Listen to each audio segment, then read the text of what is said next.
Yeah. Okay, we are on the clock, right on time, so I will call this meeting to order. DeKalb County Commissioners, today's date is May 6, 2024. Good morning, Dottie. Good morning, Off everybody. we go. Hey, how are things? Yes. Good. Well, we'll mosey right on. The handout that I gave you is from our safety committee meeting. Apex, I'll be all right. IPEP and insurance trustees present this information to us regarding our open and closed claims. And if you will notice, we only have one open claim right now, and that not as far as I've been here, not as long as I've been here. It's amazingly, good. They are both thrilled with what's happening. And I know that Kyle Pearson from Insurance Trustees has mentioned before about individuals who, we're now getting more of our employees to fill out that paperwork, get that initial information to IPEP, and then later on, if we have, the employee has a twinge or their back hurts or whatever, we have the baseline information. And so sometimes it might look bad, the closed, but that was simply just to, fill out the paperwork. They've been put on notice, and we have somewhere to go. And if something comes of it. So we're very pleased with this. I hope you guys are too. Absolutely. Yes. And also working with IPEP on the anti-harassment training. If you'll recall, in years past when we've done that, we've paid for a canned software package to present to all of our employees. And IPEP actually has two very good training sessions. One is for employees, the other one is for supervisory individuals. And we were planning to do that in February, and then staffing in HR happened. So we're going to be doing that probably next month, maybe July, to get all of our anti-harassment training done. And that will be through the training module that IPEP has. So when we're paying, for IPEP, we're getting, some free training. It's one of those, y'all want fries with that order? That's what we're getting. We're getting some really great training from there. So we're not having to put out the money for that canned package. So that's great. Back in March, we had the health event in the basement of the annex, and wanted to, I had already emailed you the report, and overall, we're taking a look at what our top priorities ought to be going forward. BMI is probably our biggest one, and you'll have to remember we had 50 people who participated, which it's getting better and better. Every year, remember, this is a voluntary thing, and so these are individuals who would like to know what's going on with their health. And but the BMI, which is the body mass index, and that's like your waist to hips measurement, your weight. The insurance companies have put together, the list whether or not you are underweight, normal, overweight, or obese. And right now, we have 25 of those people in the obese category. Probably in reality, it's not that bad, but those are the measurements that we have to go with. So we will be taking a look at that to see if there's some information that we can provide to our employees about how they can lower this. And that ties into our second highest risk factor, which would be the A1C, which goes into diabetes. Pre-diabetes, we have 22 people who were normal out of that batch, 21 who are pre-diabetic. and 2 who were high and 3 who were very high. So that's another thing that Parkview told me, that even a 5 to 7% reduction in your body weight could really affect those A1C numbers. Something else that we will be looking at to see what kind of information we can get out to our employees about that.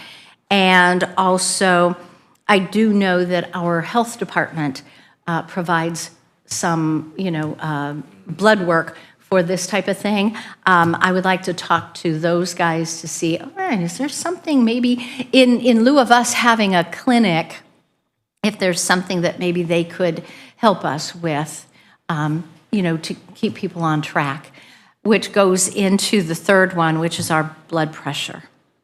The third highest risk that we have. And of course, the health department could, what I'm going to ask if they could possibly help us with those individuals who would like to keep track of their blood pressure. We have 23 who are in the normal range, and 25 in the group of elevated or stage 1 or stage 2 with high blood pressure. So we have some people, and I can't imagine that, in county government there's any high blood pressure.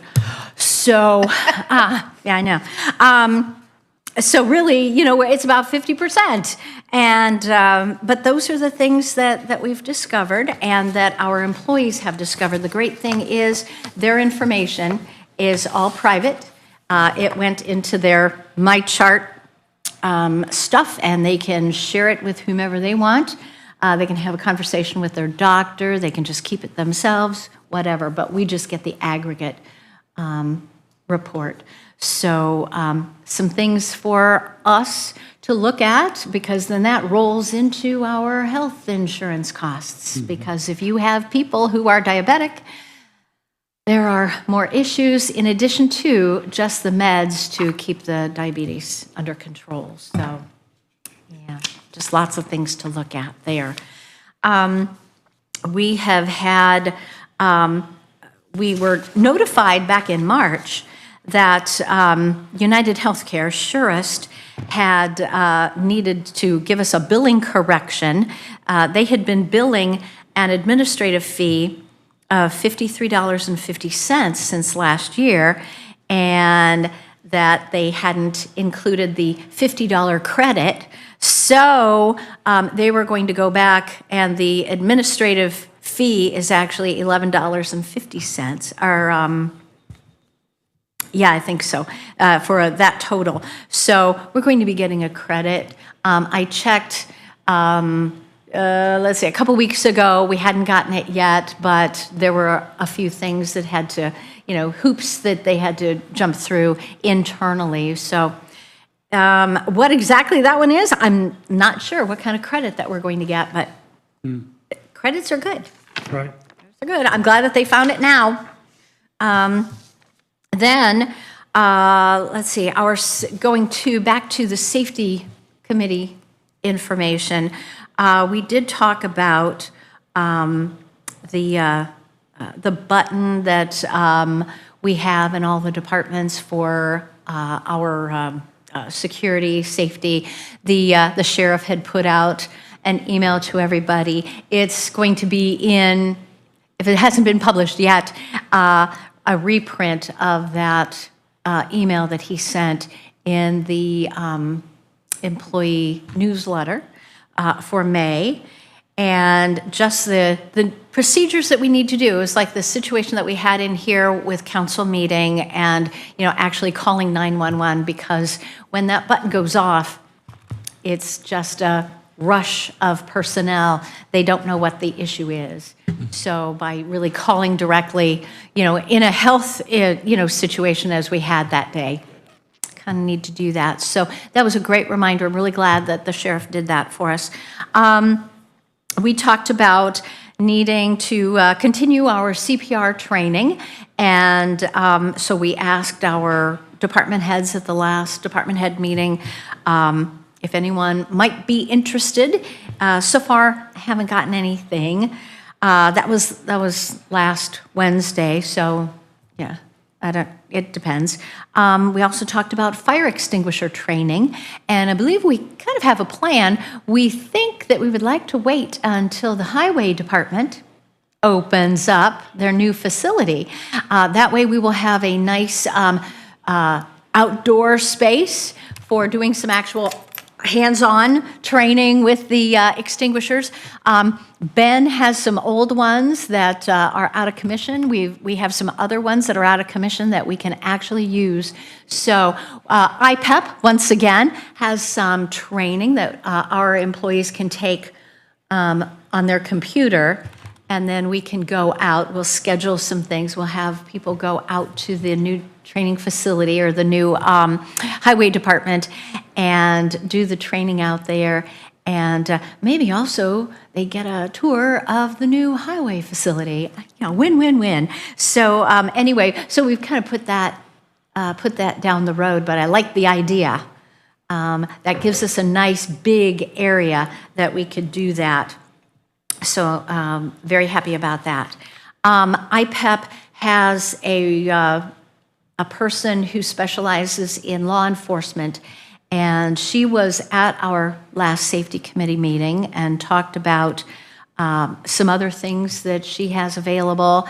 And she, of course, has been in touch with Michelle out at Community Corrections and the sheriff regarding all kinds of training that they can do for their employees, and anything that they can help with that department wanting our employees to be trained, say perhaps active shooter training, which seems to be a real biggie, and especially now after another shooting at Glenbrook Mall.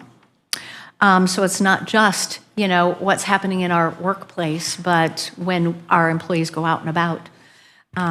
So there is that. Let's talk a little bit about staffing and recruiting. Community Corrections has a residential facilitator that they are looking for second shift. The sheriff has, there's one active applicant in the pipeline that they have offered the person a job contingent upon all of these things. And if that person passes everything, we get that person in for onboarding. They will be fully staffed, knock wood. So that would be awesome, but you know, that can change, turn on a dime. The prosecutor's office still has the deputy prosecutor, prosecuting attorney open.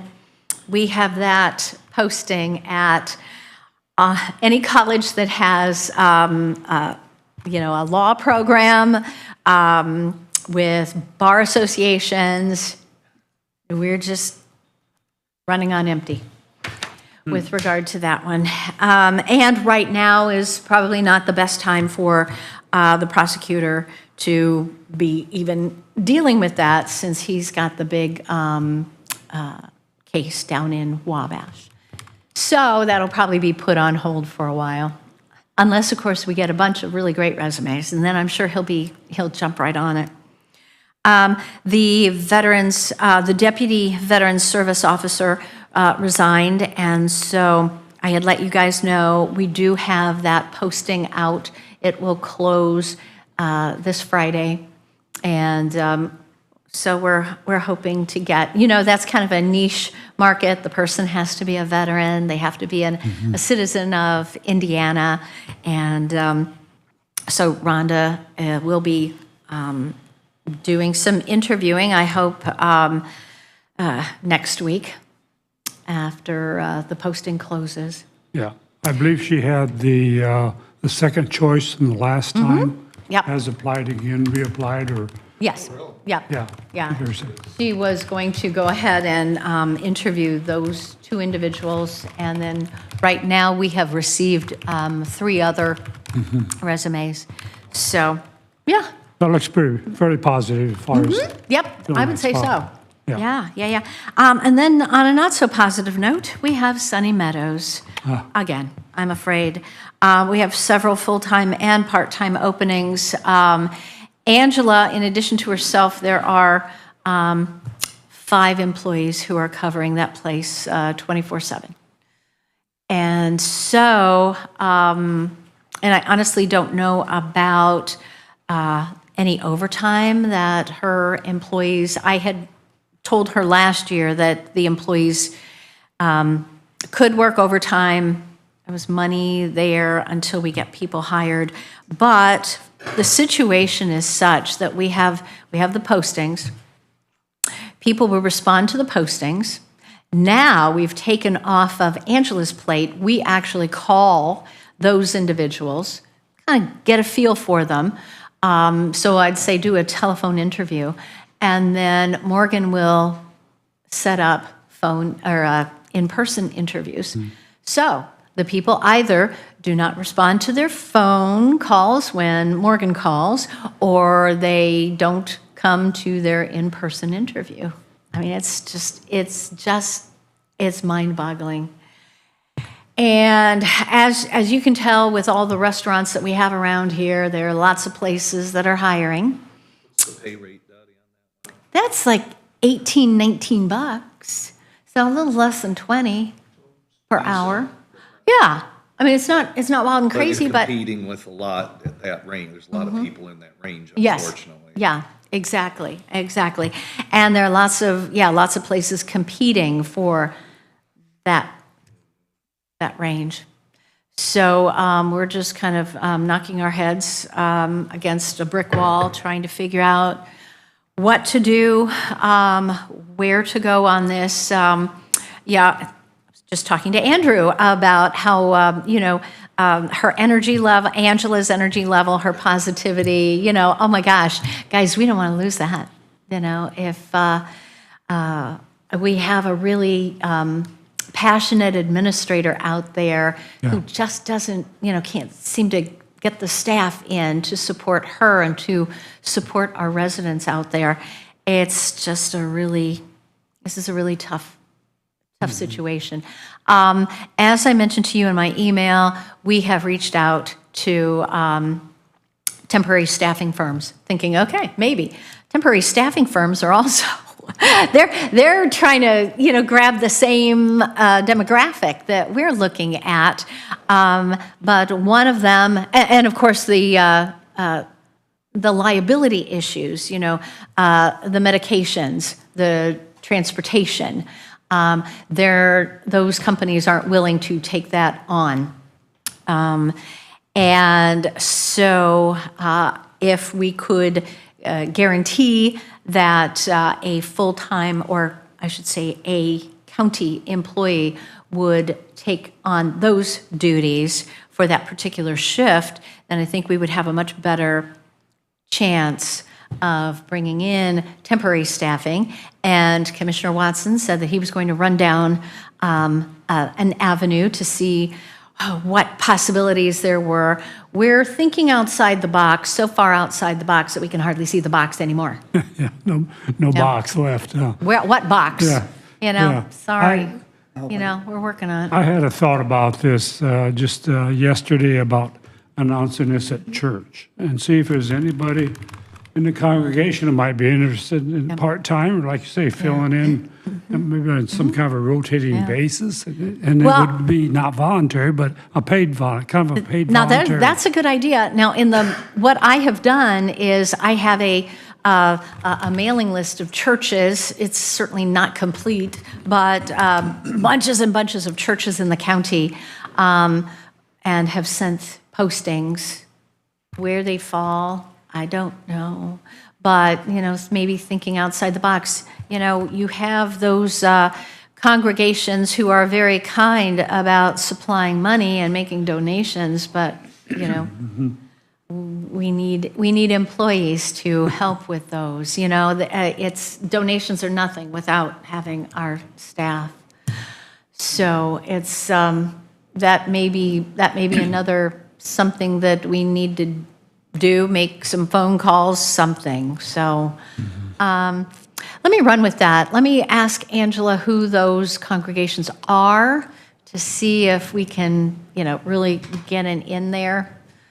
See if there's anybody in the congregations who are looking for full or part-time jobs. Maybe we split a full-time job in half. I don't know. You just have to think creatively. Yeah, it's a lot of that's not rocket science. It's not like it's a skilled trade that has to be certified or anything, housekeeping and so forth. Maybe help with the dishes, cooking, laundry. And being, kind and considerate to the residents and having a care for the people who are living out there. So, it's just really been something. The resumes that we get in are from individuals who have worked in assisted living facilities and nursing homes and hotels, motels, and housekeeping, prime people, and they're not responding. I don't know. Yeah. So let me run with your idea. And sorry, Mike, I think I cut you off. Hopefully I'll hear from them today. Okay, great. Good. So anyway, and Ben has his mowers for the summer. Yay. So that's a good thing. Grass is growing. Grass is growing. So yes, he does. He needs that. He needs those mowers out there. So anyway, that is all that I have for us, except that we will be meeting later with Apex on the executive session. Lunch will be provided. Good. So, yeah.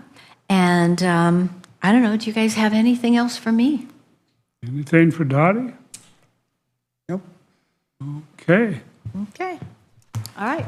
Well, I'll see you guys later with some other things then. So, all right. We'll look forward to it. Oh. All right. Have a good morning. Okay. A little bit of time here. Let's clean up a couple miscellaneous. Payroll. Should we pay the people or you can go hungry? They like that? Ah, jeez. Since I signed it, I never approve look it. forward to payroll day. Not much. I think he made a motion to approve. Yes, I did. And I'll second. Motion second to approve payroll. Comments? All those in favor signify by saying aye. All right. Aye, opposed? Okay, payroll is approved. Minutes. Any problems with minutes? Motion to approve minutes. And second. Motion and second to approve minutes. Comments? All those in favor signify by saying aye. Aye. Aye, opposed? Minutes are approved. Okay, Did you skip claims? Yes, we did. we did. No, we didn't. We did payroll. Yeah, sorry. we got to do claims. Claims. Okay. I thought maybe you skipped it for a reason. I was just, okay. No. I'll move to approve the claims. And I will second. Okay, motion and second to approve claims, discussion. All those in favor signify by saying aye. Aye, opposed? Claims are approved. Thank you. Okay. Anything else? We got 5 minutes. Anything else we can? Weights and measures logo. Let's do that quick. Can we do Yes. that quick? Yes. I thought it looked fine to me. Yeah, I thought so too. It did, except for, did you see Andrew's comment? No. Because I looked at that this morning when Andrew said that. The Oh, yeah, the prevail in it looks Oh, like I Aye? up here. Like aye, Captain? It looks like that kind of made. I think it just needs a capital Oh, L thing at the yeah, it end, needs right? an L. Yeah. Yeah. So you could approve it with the L added. Yeah. I mean, I think I know what he's trying to say, but yeah. As long as. Good catch. Should have been capitalized, yep. Well done. Change the L and it sounds good, right? I'm good with it. I make a motion to approve the logo. I'll second. Okay, a motion and a second on the floor to approve the logo for weights and measures. With the L corrected. Yep. The L corrected or the I corrected to an L. Comments?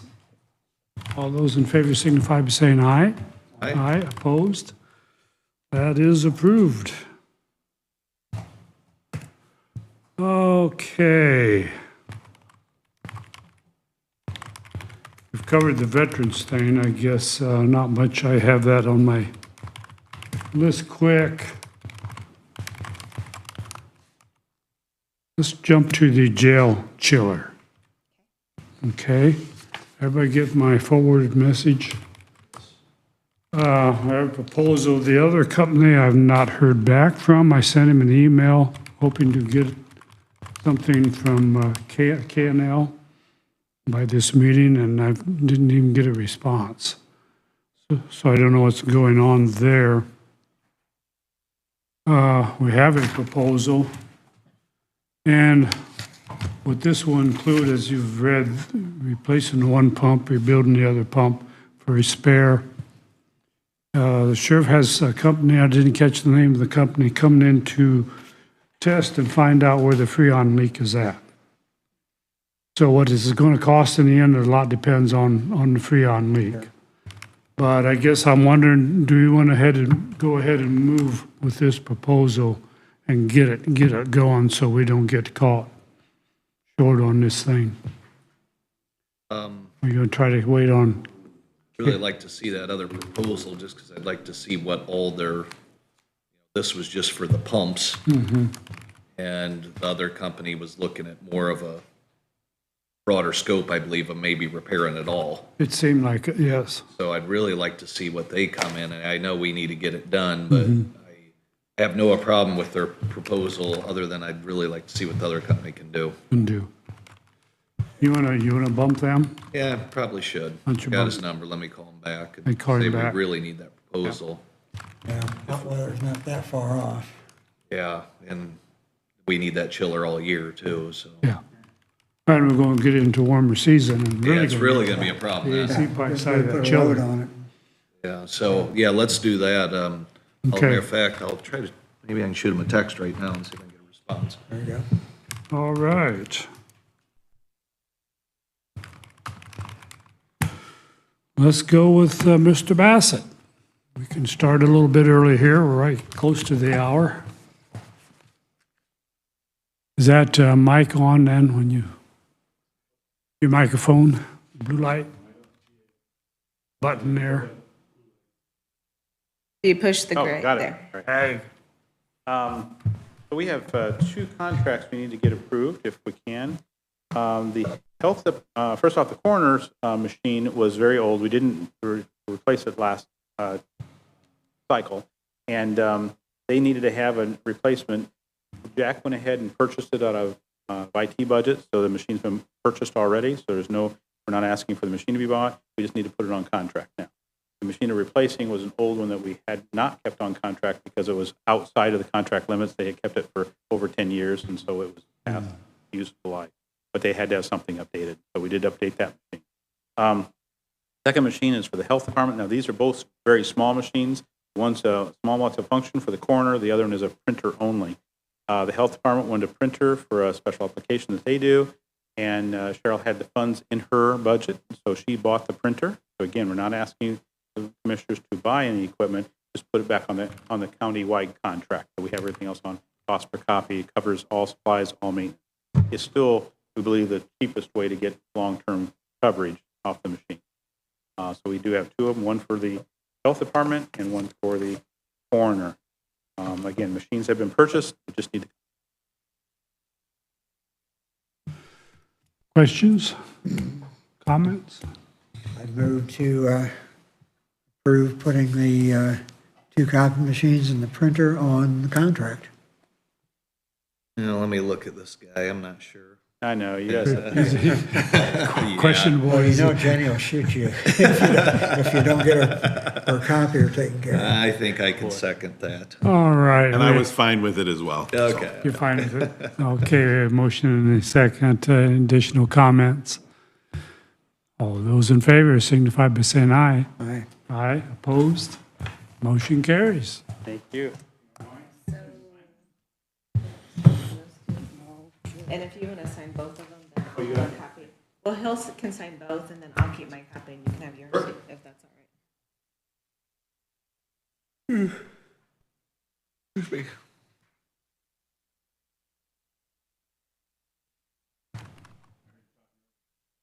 Thank you. Oh, yeah.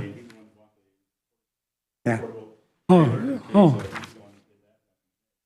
Really? That's been, Back in the 70s, wasn't it? well, Dave Swalger had that for decades after that. Yeah. Yeah. That tank is parked in my garage, in my barn, but yeah, it's been all rebuilt and redone, so, yeah.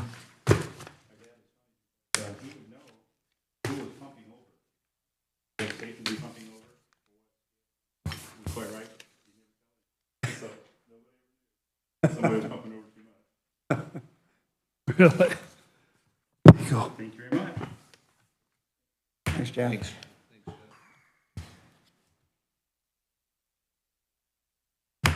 Okay. Let's jump back into miscellaneous. If you're ready, Susan, when you're ready. I'm ready. You ready? Yep, go for it. IDOR letter, Country Inn and Suites. It's about the taxes, I assume. Yeah, it's the same as, was it Baymont, I think? Yes. Same owners, just, Yeah, same letter, Person just, running it and owners, I believe, yes. yep, and signatures are on the back. Everybody signs. Like, yeah, I'll move that we sign the Department of Revenue letter for Country Inn and Suites. The interesting thing is that we've got this process down, and when we did it for Baymont, the Indiana Department of Revenue told me they had already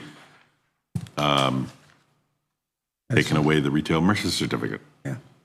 But at least ours is in there in case whatever the other thing is gets resolved. They've already taken it away? Yeah, for some other, they didn't tell me the reason, but they said it was already On the other one. on the other one, the not on this Baymont. hotel. Yeah. Well, They had issues. are they shutting down then? You would think they should be, but I don't know. Because it's illegal to operate without an RRMC in Indiana with the retail business. They so- can't. I think I'll reach out to the IDOR guy and just let him know, because yeah, Although they if- should check. I mean, it's illegal, but it's also illegal to collect tax and not pay it. So Right. I guess if you don't care, you don't care, but it's unfortunate, you know. I'll second it. okay, we have a motion and second on the floor. Comments, discussion? All those in favor signify by saying aye. Aye. Aye. Opposed? Motion carries. We will all sign.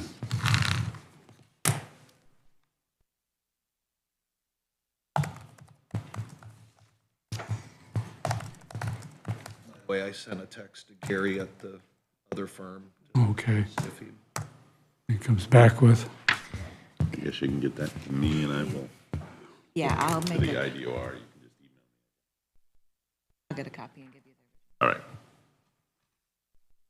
okay, moving on, DART budget pre-approval. Okay, so this is the whole packet. So we're gonna do a pre-approval because of the way that our meetings fall, and she had all of her documents ready. So, these are no different than every year. So we've got like, I don't know, 1, 2, 3, 4, 5, 7 different things that have to be signed. And some of them are Bill's signature and some of them are Andrew's signature. So then her board will approve it and, but she already presented what she was needing. It's all requirement of the grant. And then in the middle, we have the authorizing resolution for her to file it after the approval. There's a whole lot of these federal programs that we have to be in compliance with to get the money. But I believe we had the discussion last year that we are in compliance with that, didn't we? I mean, Oh, yeah. so, yeah, Yeah, we're audited every year on all of that stuff, all the civil rights stuff. and every because other we statute. have, yeah, Okay. because we get over 750,000 in federal grants. Okay. which our auditors are here right now, actually. So we're approving contingent on the COA board approval. Yes, which they meet on the 9th. Okay. And then she has to submit by the 17th. Then I will make that motion. A motion and a second. Any additional comments or discussion? All those in favor signify by saying aye. Aye. Opposed? Is Do approved. you want to sign these now or later? Oh, I can sign them now. And I verified, you can use black. I can use black? Yeah, and she hasn't moved, she has them all blacked. Oh, tabbed. The yellow ones are, I can do that.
Gary responded and said very soon he wanted to know if we wanted to replace the whole chiller. And I said, not necessarily. We'd need to get 7 years out of it, and what current mechanical was suggesting replacing the pumps. And he agreed that next year anyway. He's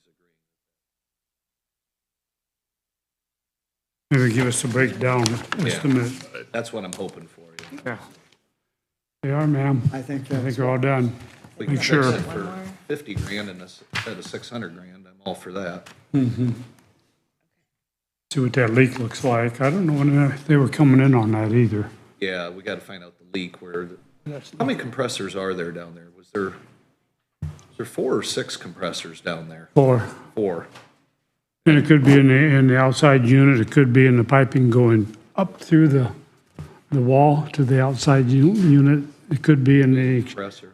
or it could be an exchanger, the water, more likely. it could be the compressor water seals. freon exchanger also, Yeah, the which is exchanger probably could be the cracked the too. worst, the most expensive fix. I'm guessing, but anyway, Well, if they can still get parts for those compressors and keep them running, I mean, 50,000's a far cry from 600,000. It is indeed. Now, if we lose, let's say one compressor goes down, can the other 3 keep up with it? Is that how it works? we're running on 2 right now. It's running on 2. Yeah, but we're not in the heat of the summer, so I Right. assume that it has to increase somewhat.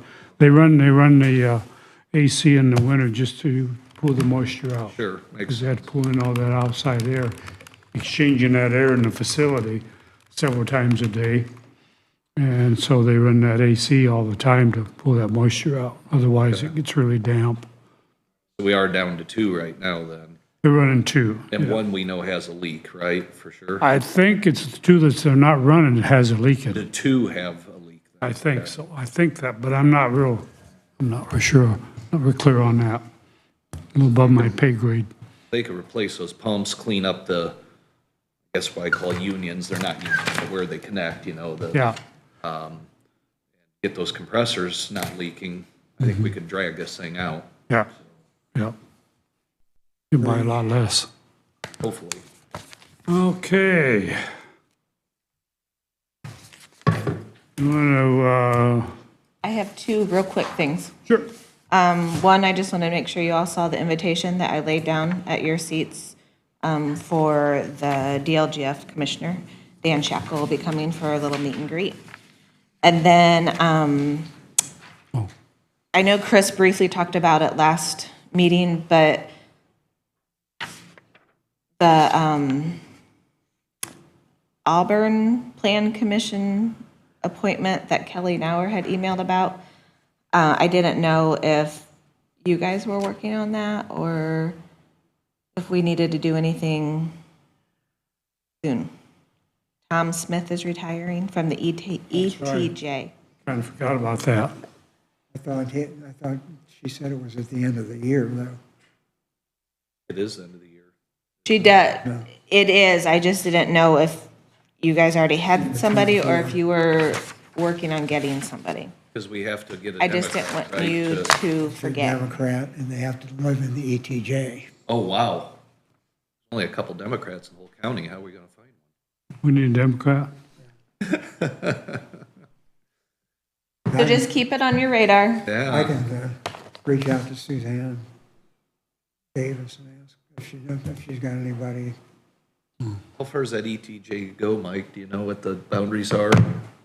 Yeah, I mean, the max is 2 miles from the city limits, but most of that is inside of that.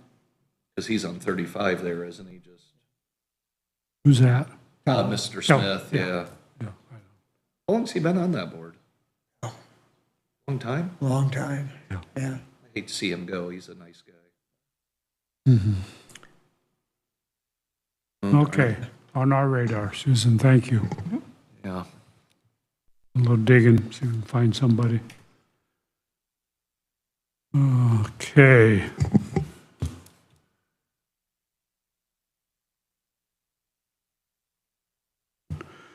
What else you got, Susan? Nothing. That's it. That's it.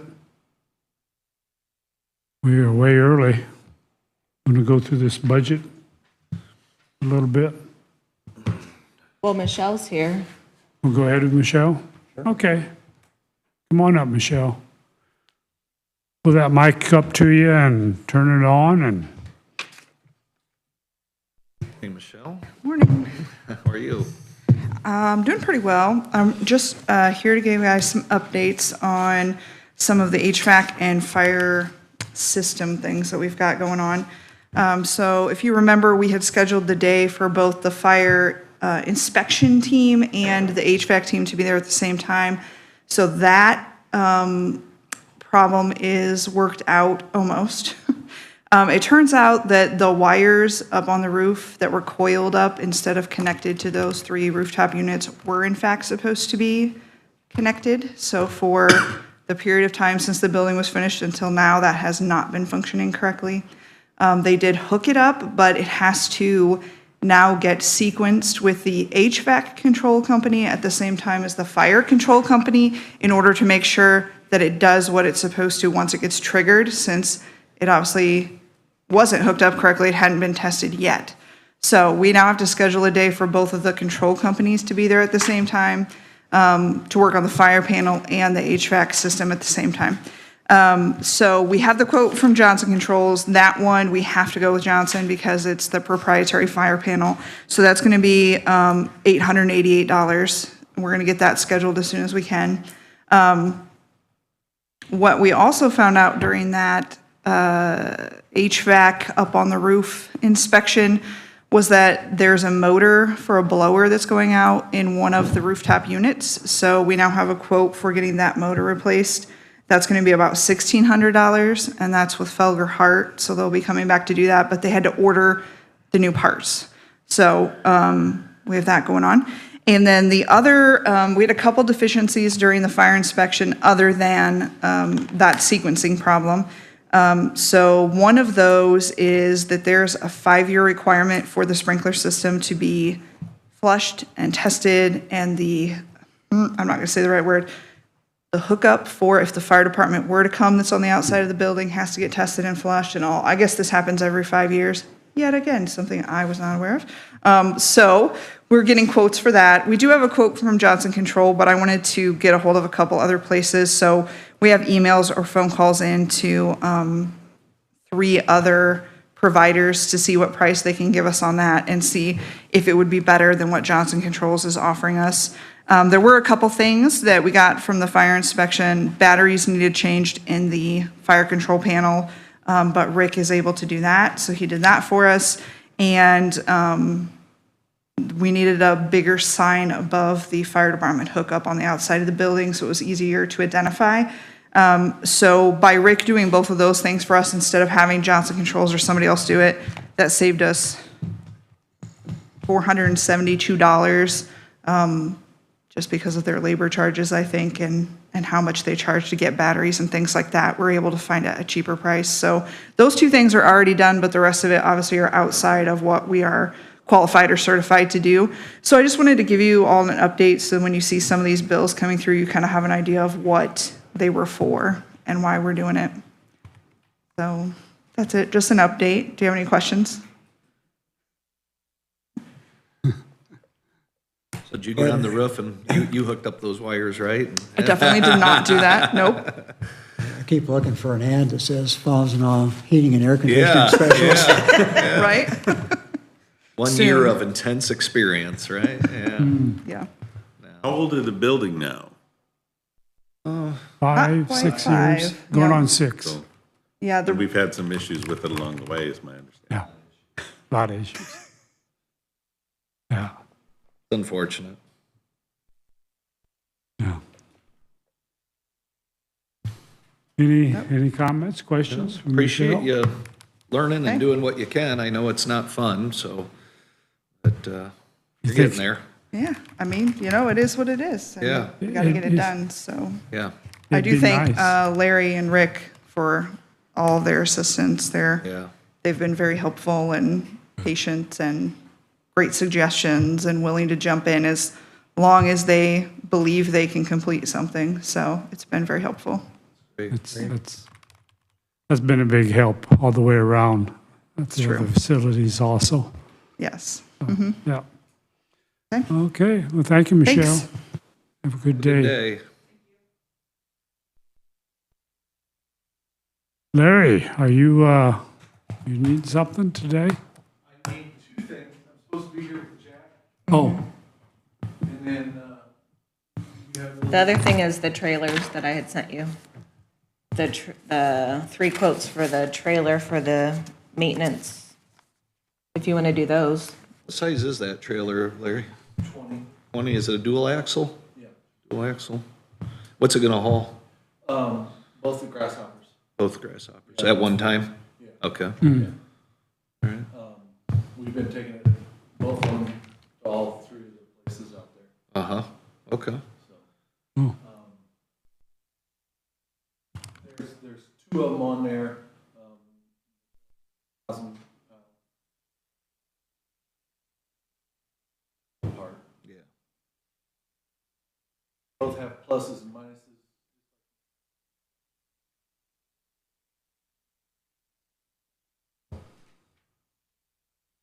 Was one of the quotes the 1469 trailer place or not? I only saw one quote in my email. Yeah, you want, There's I-69, Jason Deach, and Bridge trailer. Oh, okay.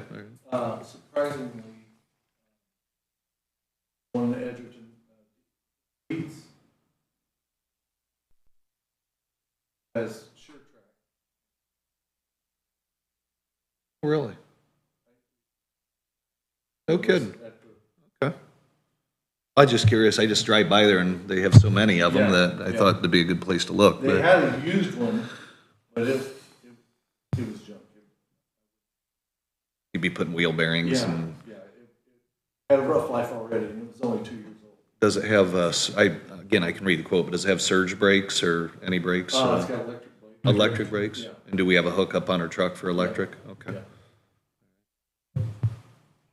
I think I saw quote was around $5,000, wasn't it? 49 something. I mean, that's for a dual axle, 7,000. That's probably pretty much going rate anymore. I can remember when they were 2,500 new, not long Yeah. ago. Well, it's just like everything else. Yeah. But when you're hauling around $50,000 worth of mowers, I suppose you want a nice. Yeah.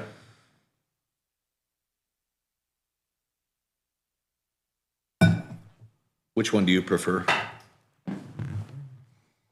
have something on each one of them. Yeah, Yeah. it doesn't So, matter. I mean, the one thing I was thinking of, the Sure Track is built in Markle. Yeah, And if something went wrong, far away. it's close. The other one's, I think was built, the Liberty is built in Indiana.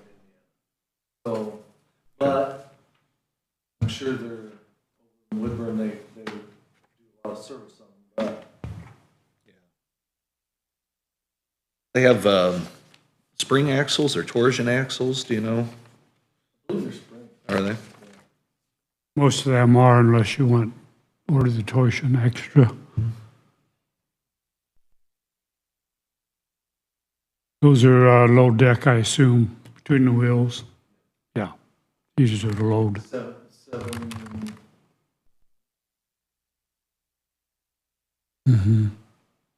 Yeah, it's got the, instead of having the angle iron for the top part of it, it's two top, so built pretty good.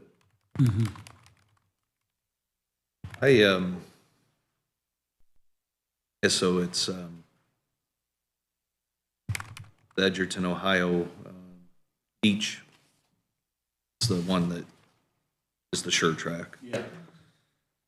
Only thing I would just comment on, I hate document fees. They have a $60 document fee on here, and I know that sounds petty, but they got to give us a title. I never go to Walmart, they don't say, would you like to pay for your receipt? You know, so the other place is $260 cheaper, which I'm not trying to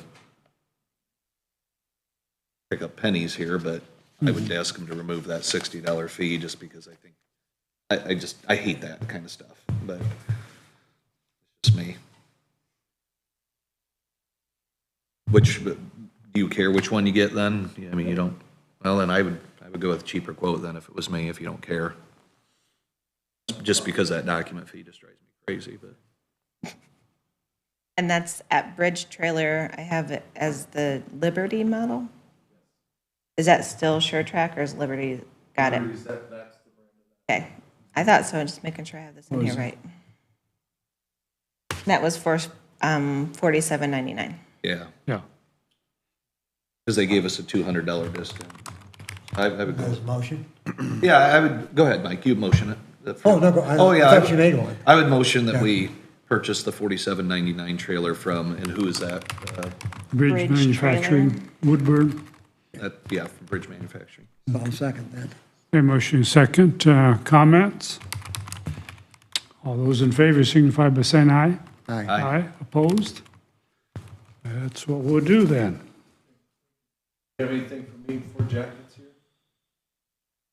That four-wheeler did really well. We I didn't sold, even see what it ended up at. $25, $600. Oh, did it really? Yeah, so appreciate you getting that around, you and Ben. And remembering we even owned it. You know, it was actually a decent old machine. It just needed a little TLC, you know? Yeah. So, yeah. You are, ma'am?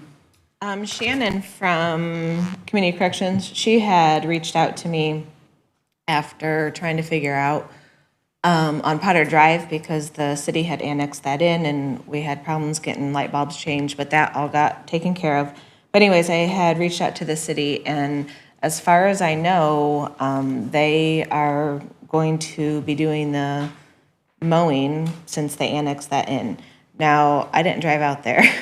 So I was talking to Larry, and I'm not sure if they are doing it both sides or how they're doing it, and I don't know if you had a chance to check. I was out there. Okay, Did both. okay. Did both sides. So they are gonna mow it. Yeah. We have been mowing in the road and the sidewalk and and then one strip to make it look better. Mm-hmm. Oh, So it looks good when you come down through there. Pretty raggedy. Yeah, it just didn't look real good. They didn't take very good care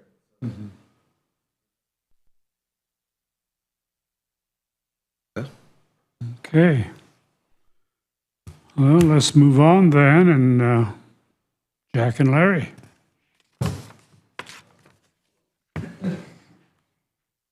Jack?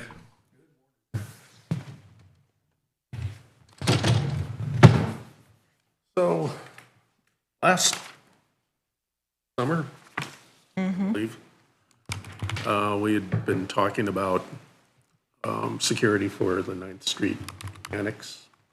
And Todd, you'd went through and provided information as far as the locks, the locking mechanisms and cameras and everything.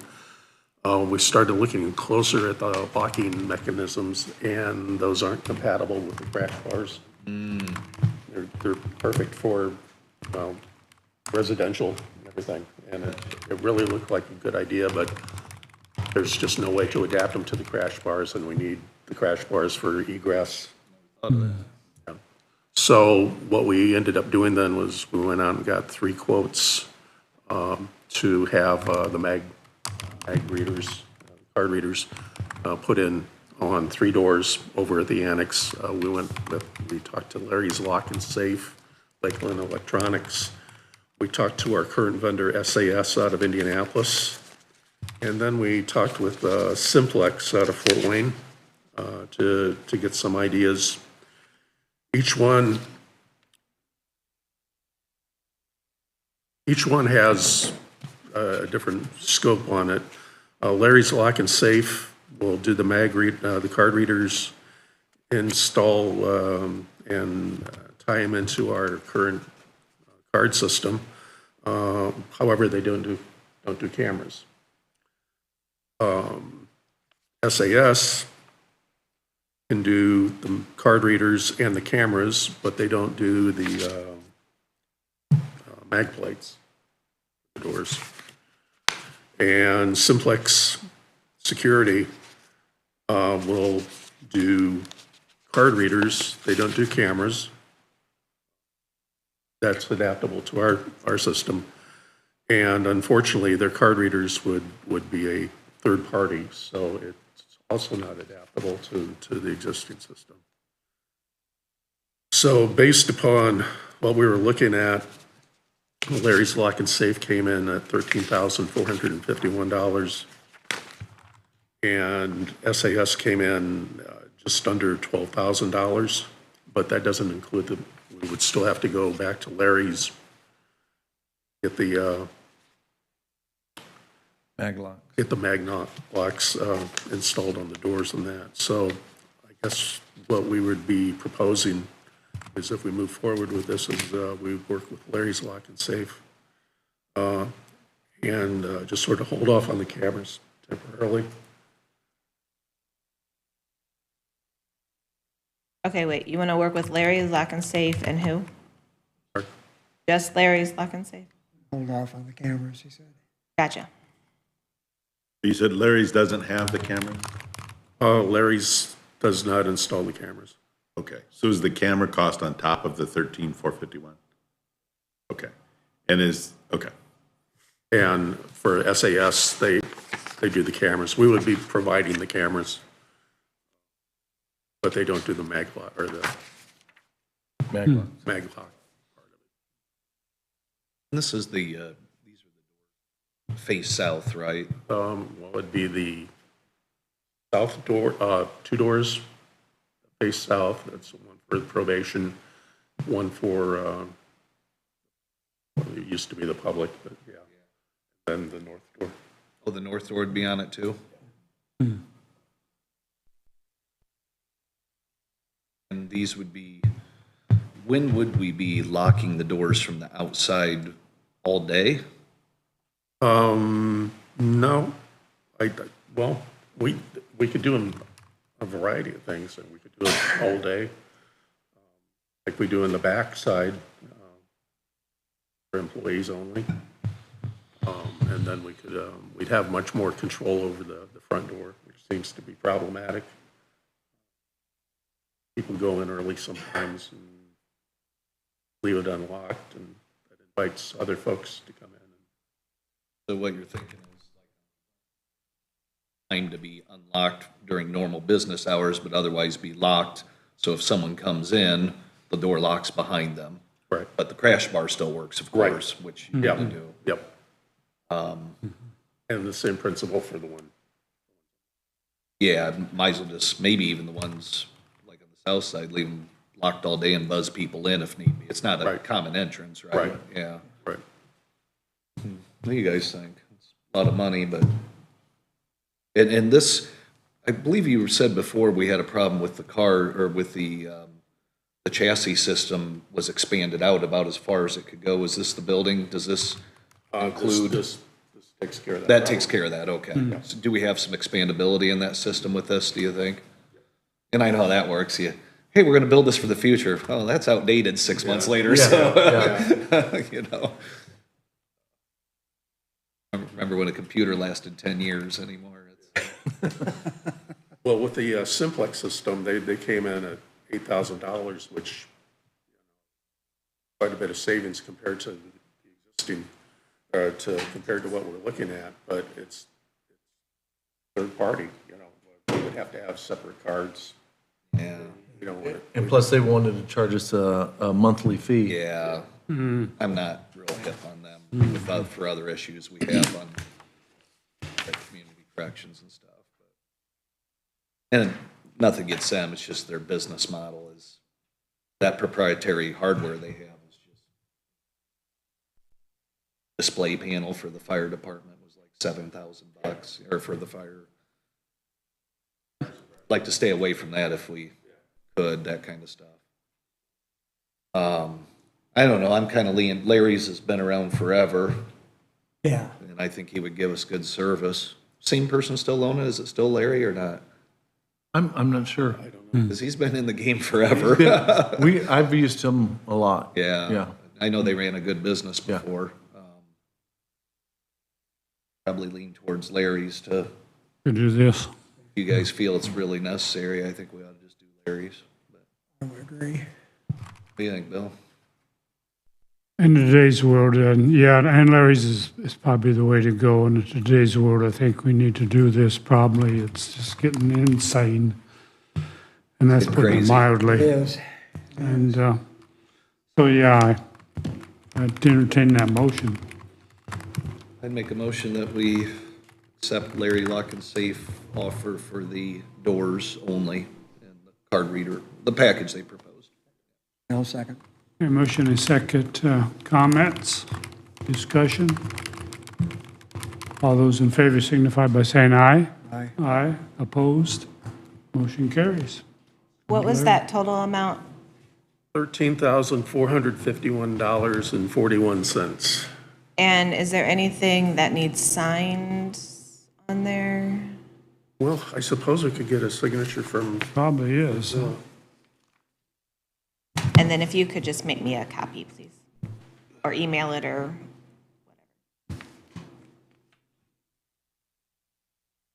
You, When do you think they can do it, guys? Did you? you think you can contact them, or you want me to? Signature line down there. I thought the way they acted was, they'd be pretty, Good. yeah. But that's been a month ago when we talked to them, so things could have changed between now and then. Should secure the building pretty good. yeah, it will. It'll, Yeah, I would think. They're kind of down there in the corner dungeon there, you know? either. Yeah. yeah, great. Ready?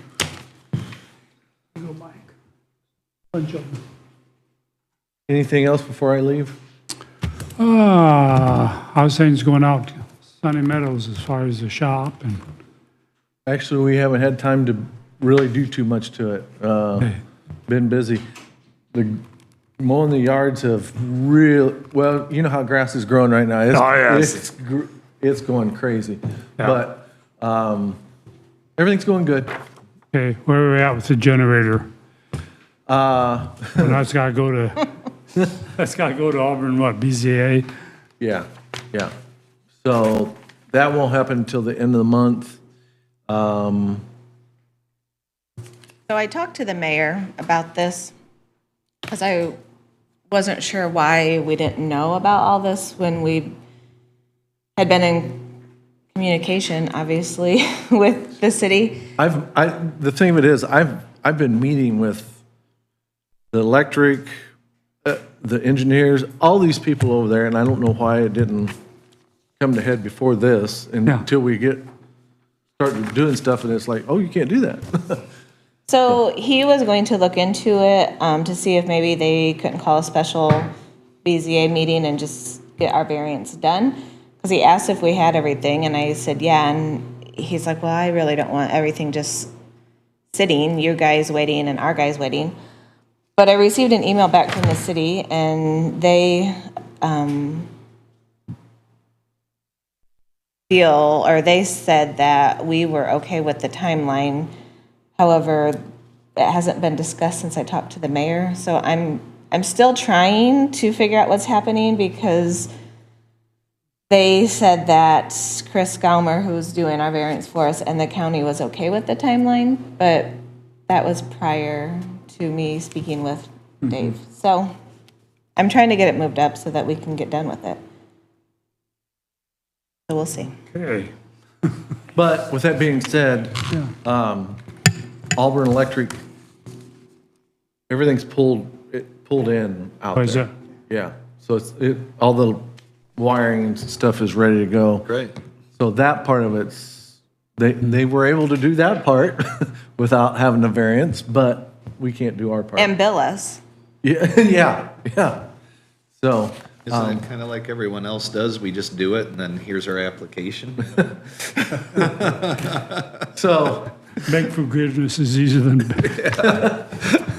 getting permission. Well, they're obviously going to approve it, Yeah. you know. I can't imagine there'd be any. They're the ones that suggested it, as a matter of fact, the engineer and Yeah. you know. Well, they're waiving the fee. the fee, which they may not if we have to call a special meeting. Yeah, but anyway, it's going pretty good. yeah. We're just getting ready to be in a holding pattern for a little bit till the end of the month. But from what I understand, when that meeting happens, the very next day, we can go. That's That's not a big deal, really. So, Is if we can go if we can get the concrete guy yeah. in. Well, and see, that's it. We can't even do the concrete, and that concrete needs a set before we can put Yeah. that big heavy thing on there. I mean, It's it's set a set 5 couple or 6 weeks. days, don't it, to harden At up? least, Yeah. a week. A week, really? Yeah. Week, yeah. Wow. 20 days come to full That's a 6-inch strength. pad. Pardon? That's a 6-inch pad? I think it's 8-inch. I think it's 10. Is it 10? Yeah. Yeah, Yeah, that'll That have to is set pretty at least thick, a week, yeah. yeah. It's got to sit. So, Yeah, it's overkill, obviously, but Did they put helicoils under it too, the big white ones, like the county, right, Bill? Have you seen those, Mike, the barn? yeah. Earthquake proof. Yeah. all right, gentlemen, have a good day. All Thank you. right. Hey, thank you, Larry. You have a good one. Okay, now what? Breakfast. You want to work on that budget? Yes, we can. You want to work on the budget? Sure. Let's see. At least get some comments, and we got to get started on it. Got 20 minutes on what else we're going to do.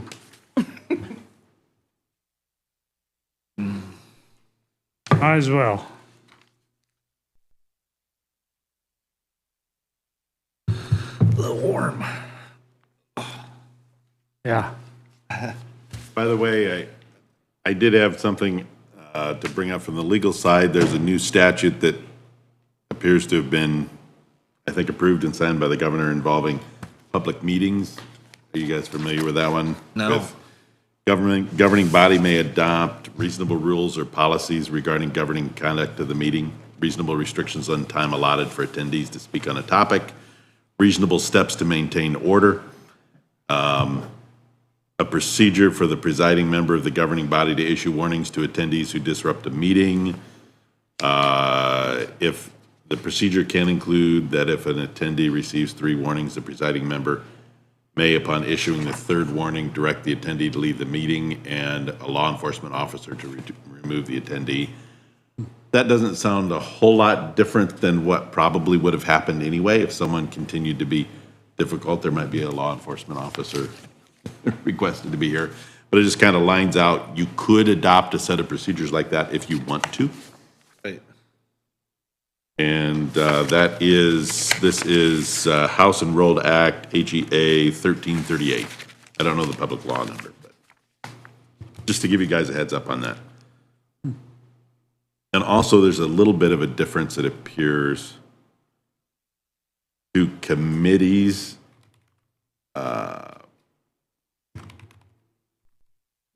And whether they're public meetings, I think.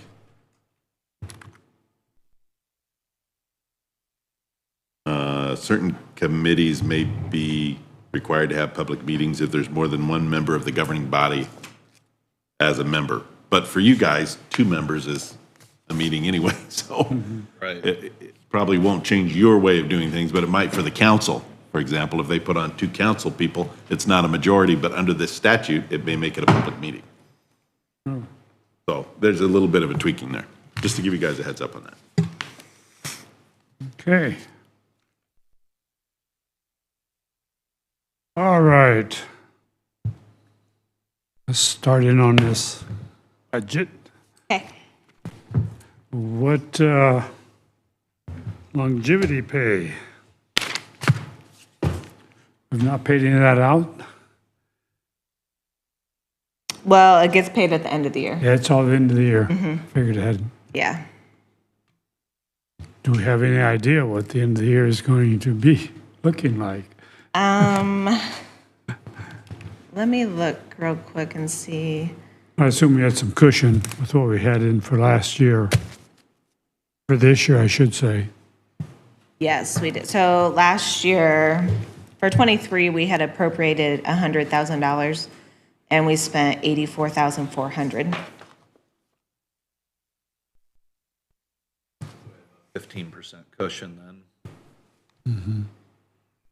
Yeah. Done and I'm not 100,000. Sure. Should be okay on that, shouldn't we? You want to stick with the 150 that we have this year? Is that what we're at? Can I have a copy of that? I don't have a copy of that, Susan. You didn't Did bring them back? Did you send it to? Mine's on my desk at home. Yeah, I gave them to just a Well, I can second. look at it on my phone if you. That's all right. I Get want to your give you a copy. hard time. Jeff likes it when we You print need stuff. something to scribble on. Huh? You need something to scribble on? Yeah. You got any crayons? I do. Would you like some? You can't be eating them, though. Need some glue to sniff too. No eating the crayons. You eat. Oh, yeah, eat school glue. That's right. I forgot. Maybe we better give him edible. Oh, I don't have to. Thank you.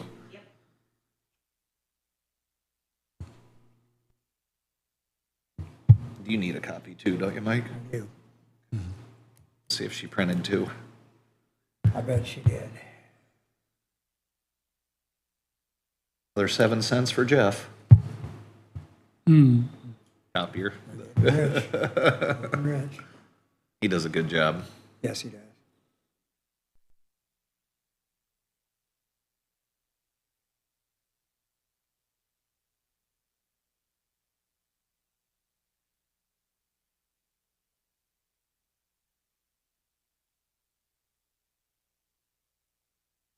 You're the best.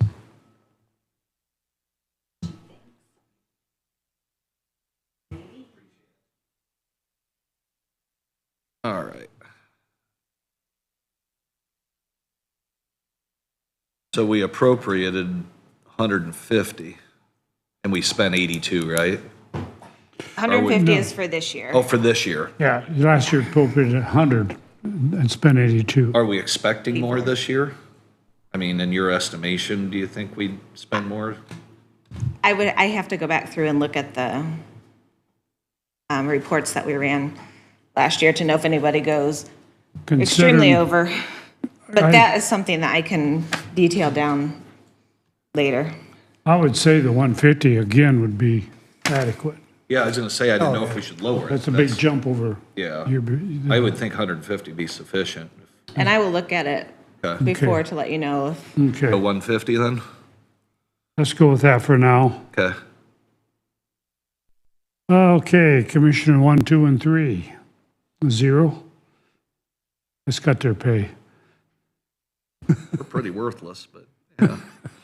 I'm fine with the way it is, to be honest with you, but it doesn't matter to me. I mean, What are we talking, 4% on increase in wages? 4% on everything. I was just gonna put the 4% yeah, in that's there. fine. What did council, what are they, 4%. it's just gonna be, I'm good with that. Whatever everyone else is getting is fine with me. But What's that figure out to? About $1,200. 1,200. yeah, it'd be about right, wouldn't it? So it would be 31,752. Okay.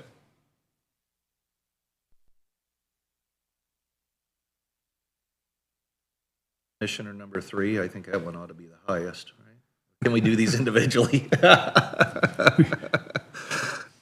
Okay, Commissioner's Attorney.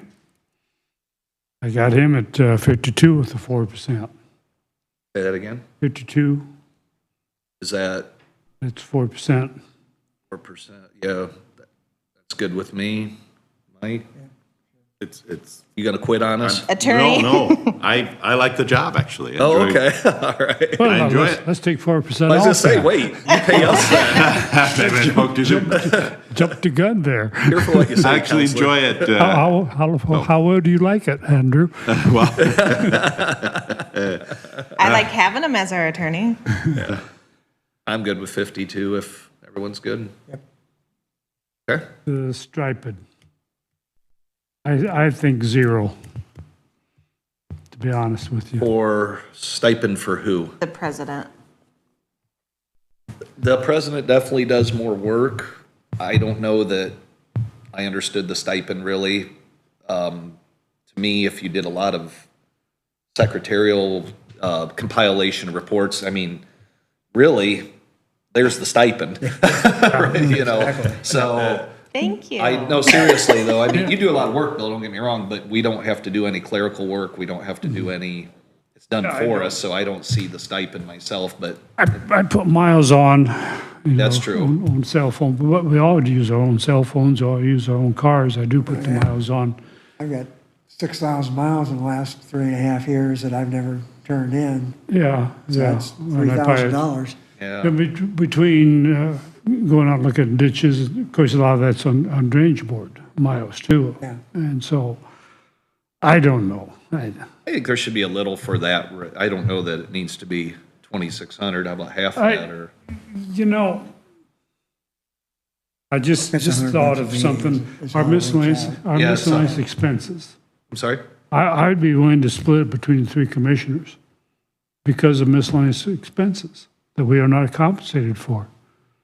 Doesn't matter to me. Whatever you think's fair. I agree. I think we all do the same amount of work. I mean, Yeah, Mike goes and visits, I go and visit, you go and visit.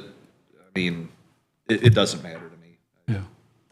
What's the history? Has there always been a stipend for the president? No, No, there has not always been 2 years now, or I think it's 2 either years. 2 or 3. And Council put that in. council put it in, it was 100 for the commissioner's attorney or president and 50 for the council president, and that was based on, because council only meets once a month. See, we're meeting less now too, though. Right. We're meeting 26 times a year, 20, roughly. Yeah. So, I would propose $1,000 apiece for miscellaneous expenses. Travel, telephone, copy paper, you yeah, know. I think that's fair. You think, you like I that? think that's reasonable. Yeah, now do you want to then just get rid of stipend and just raise the salary up then, or can't we do No, that? I would prefer to keep it separate The because stipend. then I'll still have your base. Okay, that's fine with me. Okay, 1,000 each 1,000 each. instead of just president then. Yes. Wow, Bill, thanks for sharing. Yeah. Too bad I won't see any of this. Can we make this retroactive? No, I hadn't even thought about that. nice try. No, it's not retroactive, no. Darn it all, you Sorry guys. about that. Cheating me again. Okay, So the next 3, I will take care of right. once I get Yeah. everything. You'll handle that, right? Yep. Safety See, supply. there's my There you are, stipend. there's your stoop, yeah. There you go. Okay. Safety supplies, 2,500. You've used a little bit of that, but We used a little over, or not quite 10%. Mm-hmm. What with safety equipment? We talking first aid kits? Stuff, yeah. What about Yeah. defibrillator checking? Now, that's in the department budgets, isn't it? Like here in the courthouse? I don't think so. No, that would be part of, That would but be that part would of- be, if Yeah, but- somebody's doing it, it would be a have a service, contract not a with them, yeah. supply, yeah. That's probably more than we actually need in there, but, I mean, we're talking pennies at this point compared to the rest of the budget. I'm but- thinking just leave it at 25. Yeah, just to Does be that sound good? safe, yeah. Can always move that around later. If we're having to move around hundreds of dollars later to cover expenses, we got a Right. problem, so. Meeting supplies, restricted? 3,000? I don't even remember spending anything for meeting supplies, but That's that's just what it's called. That's what you guys, where we put the money for what you do for the employees for Christmas time. oh, okay. And 3,000 cover it? Last year, we did the Dutch Heritage, 6,000? That's what I'm saying, what? So meeting supplies are, What are we saying we spent the 6,000 on? The Dutch Heritage gift certificates. That come out of that? That don't seem right. Let me look. 300. I remember 4,200. Times $20, that's $6,000. I mean, the number's right, I'm not sure if Oh, yeah, what we're right. pulling out Yeah, of is gotcha. right. Right. Yeah, I had moved it, instead of leaving it there, I had paid it out of incentives. I just made an incentive account Incentives. and just transferred it. Okay, it's, So, and it was 5,800. Okay. so we need to probably take that to 6,000. If it's going to come out of this, Pull out of that account, yeah. I'm gonna actually change that account to incentives. That's what I would do, and is keep- change And the take that out account. of it, just so you More know. accurate. Yeah, let's Yeah. put it Yeah. at 6,000. yes, All right, let's go 6,000. but it'd on be that. different, wouldn't be meeting supplies. No, she's gonna change Right, it to incentives. Well, how about meeting supplies, just take that out of there? I don't think it's really necessary. We can pull that out of Yeah. anything. You take that out? Yeah. So 6,000, and we're gonna repurpose that as incentives, right? Yeah. You just call it pies? No. Calories. Sugar? Okay, moving on down, CPR certificate cards. We've had 2,000 in, not spent any. Is that adequate for, What does So, cards mean? Last year, we spent a total of, almost 1,400.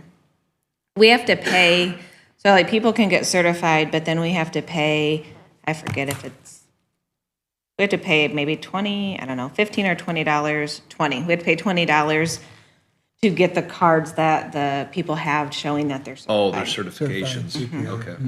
I think 2,000 is good. 2,000? What do you think, Mike? Yep. Okay. Be fine. Drain and real estate taxes. Oh, fun. That's probably going to go up. We had 8,000 in for last year. Cracks me up. Over when we this pay year, I should taxes on our say. own property. It's- can't pay sales tax, but we're gonna pay It's our the drain, it's the drain assessment fees. is I what know. it is, yeah. Yeah, just funny, it's though. drainage. I, Okay, so let's see.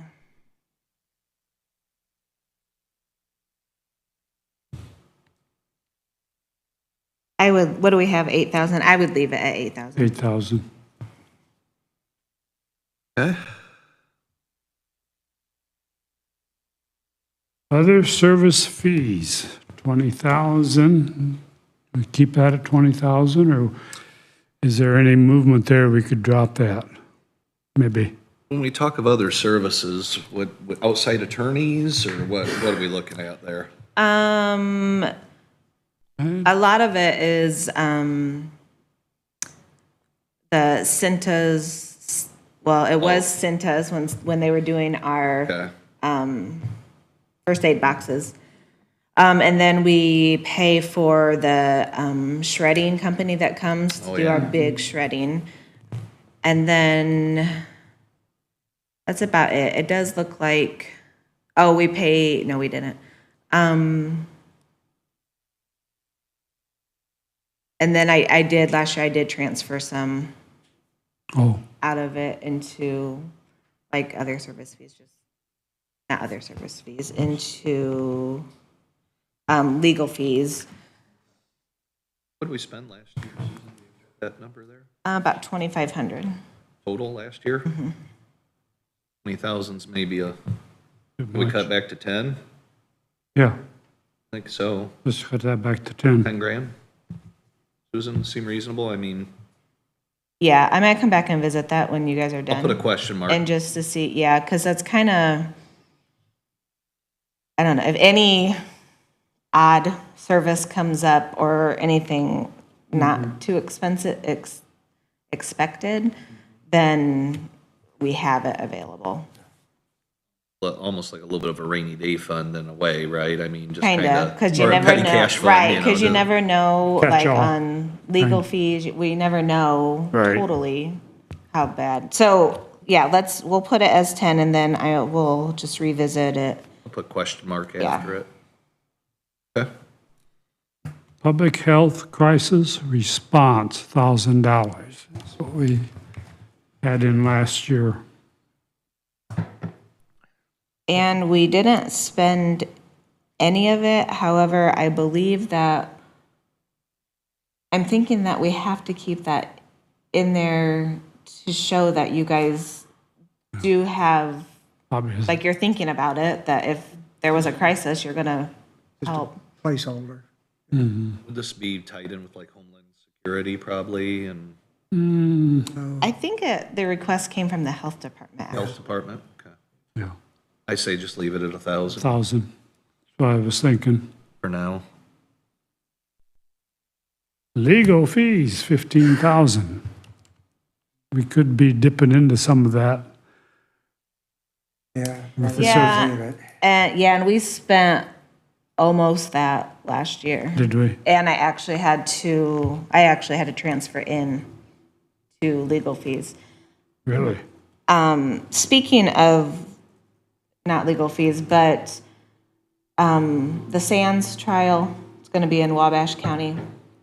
So I've had a question about whether the prosecuting attorney, they're wanting to get an Airbnb instead of a hotel. They're checking to see, I don't know if they'll do tax exempt. However, for the week that they need to be there, or however long, it's way cheaper than a hotel. And they were thinking that the attorneys would be able to have their own rooms, they'd be able, when they needed to be up doing whatever for the trial. I don't see any issue as to being able to use the Airbnbs, but I didn't know your guys' thoughts since it's part of travel policy. I don't have any problem with it if it's cheaper and It's an unusual circumstance. I think that works out better. It's going to save some money with less.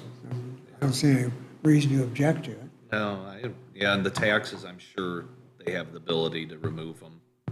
They're checking into that for me right now, but, okay. That just made me think of that. But no, I do think you probably should increase your legal fees. 20? Yeah.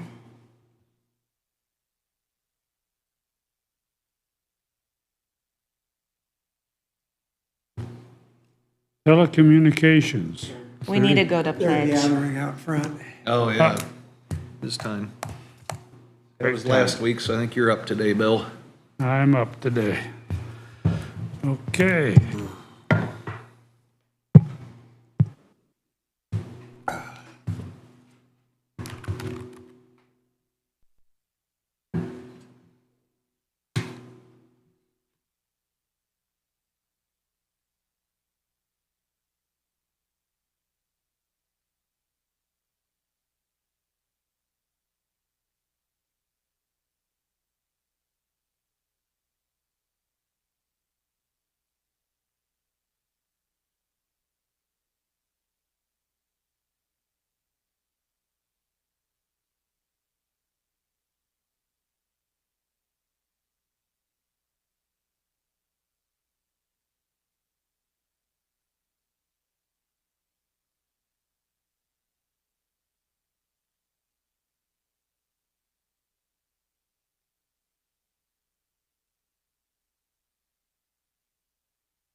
know it. I, kind of dreading it, but I've been doing a lot of that. We are live, just so you know. Jeez. There's worse things to get over. What you got today, Ben? Good morning, guys. Morning. I got a few things for you. Some I sent in emails, and then the other one I got to hand out today. So I guess if you guys want to get started with what I sent you, I sent 2 unofficial detour contracts for NDOT, between us and NDOT, for 2 upcoming small structure projects they have, both of them on US 6, one on the west or east side of Butler and one on the west side of Waterloo. So I tried to determine the most desired route for traffic, and there's really only 2 places that they can run on that particular route on each one. So I got that with NDOT, and that is in these unofficials. So I'm okay with these, and if you guys are, need a motion for approval and signature on, for all 3 commissioners to sign these unofficial detours. So What's the anticipated duration of those? Do you have any idea? you know, if she told me, I don't remember. I'm looking here to see if it says.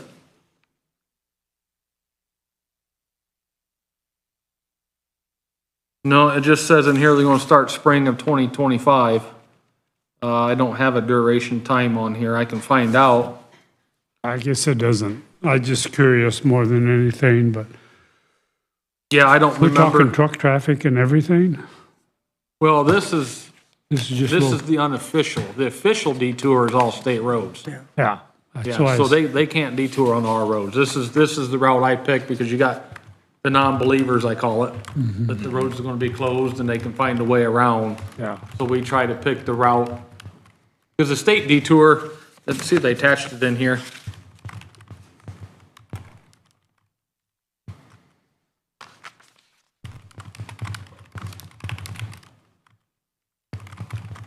So for the one in Waterloo here is I-69 to State Road 8 to State Road 1. So that's a pretty good way around. And then the one for east side of Butler is 49 north to 427 to State Road 1 back to US 6. That is the official signed detour route. Yeah. What's the purpose of an unofficial then, if there's an official? The unofficials, like I said, because you got all the traffic, the locals and everybody that's gonna, they're not gonna take that 8-mile loop around, they're gonna take the shortest Yeah. route. And so since their road is closing, they're gonna help with the maintenance cost on our road. I see, okay. That makes sense. So that's the reason of it. So we have to pick the route that we feel the traffic's gonna travel the most. Yeah. If we miss it, we're out of luck. Yeah, You know, when there's multiple areas they can take, sometimes you get it right, and if you get it wrong, they won't help you either, I've found in the past. really. So, because they just don't. So, here's those. If you guys are okay with that, I actually read them online. I'm good with them. If you think they're good, I make a motion that we approve the unofficial detour routes. that's for all 3 to sign. Oh, Second. That motion is second on the floor. Additional comments? All those in favor signify by saying aye. Aye. Opposed? Motion carries. Sign the detours. If you want to sign mine also, then Can. we'll have the copies.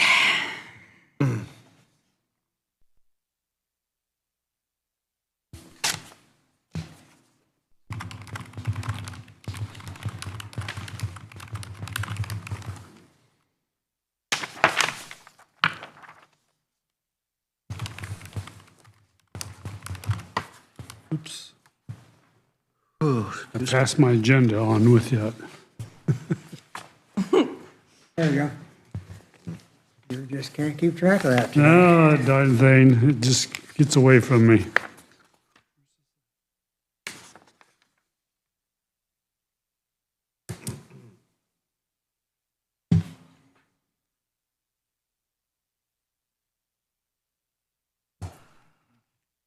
Always something to sign in there. Always something. Okay, these go back to Ben. Back to Susan.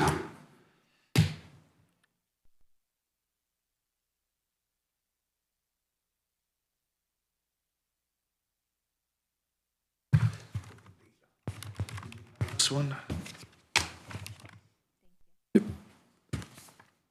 Okay, next Next, I also emailed this to you guys. I have the 2023 annual operationals report for the county highway. I did see a correction in that, and I emailed that back out on our road mileage. So I have that official, or the correct attachment in here. Our old mileage, I'm not sure where she pulled that one from, but when she pulled it and transferred it over into the Excel sheet, it had our old road mileage, so that wasn't current.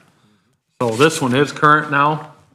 So if you guys are okay with that, we'll need a motion to accept it, and it's for all three to sign. This is road mileage for what? What? It's our road mileage that we have as far as we maintain. Okay, so that's the totals of the roads that we actually Yes. service. What's in Okay. our inventory. In our inventory, okay. 704.35. Yeah, because I said, I know we've driven more than 704 miles, so. Right, I thought, right, wait, this is no. the road miles, actually, Right. okay, so. So no, that makes that is- sense. that's That ours, made so, sense then. Okay. Yeah, like I said, when she pulled over that other one, it's easy to do, because these are, she didn't know that. I caught it. But, everything else was fine. She did work back and forth with Susan on the things that we needed her help on, and, we should be good, so. I'll move that we approve the miles of roads report of the highway department. Okay. And I will second that. Okay, we have a motion and a second on the floor. Comments? All those in favor signify by saying aye. Aye. Aye, opposed? Motion carries. Sign 2 copies.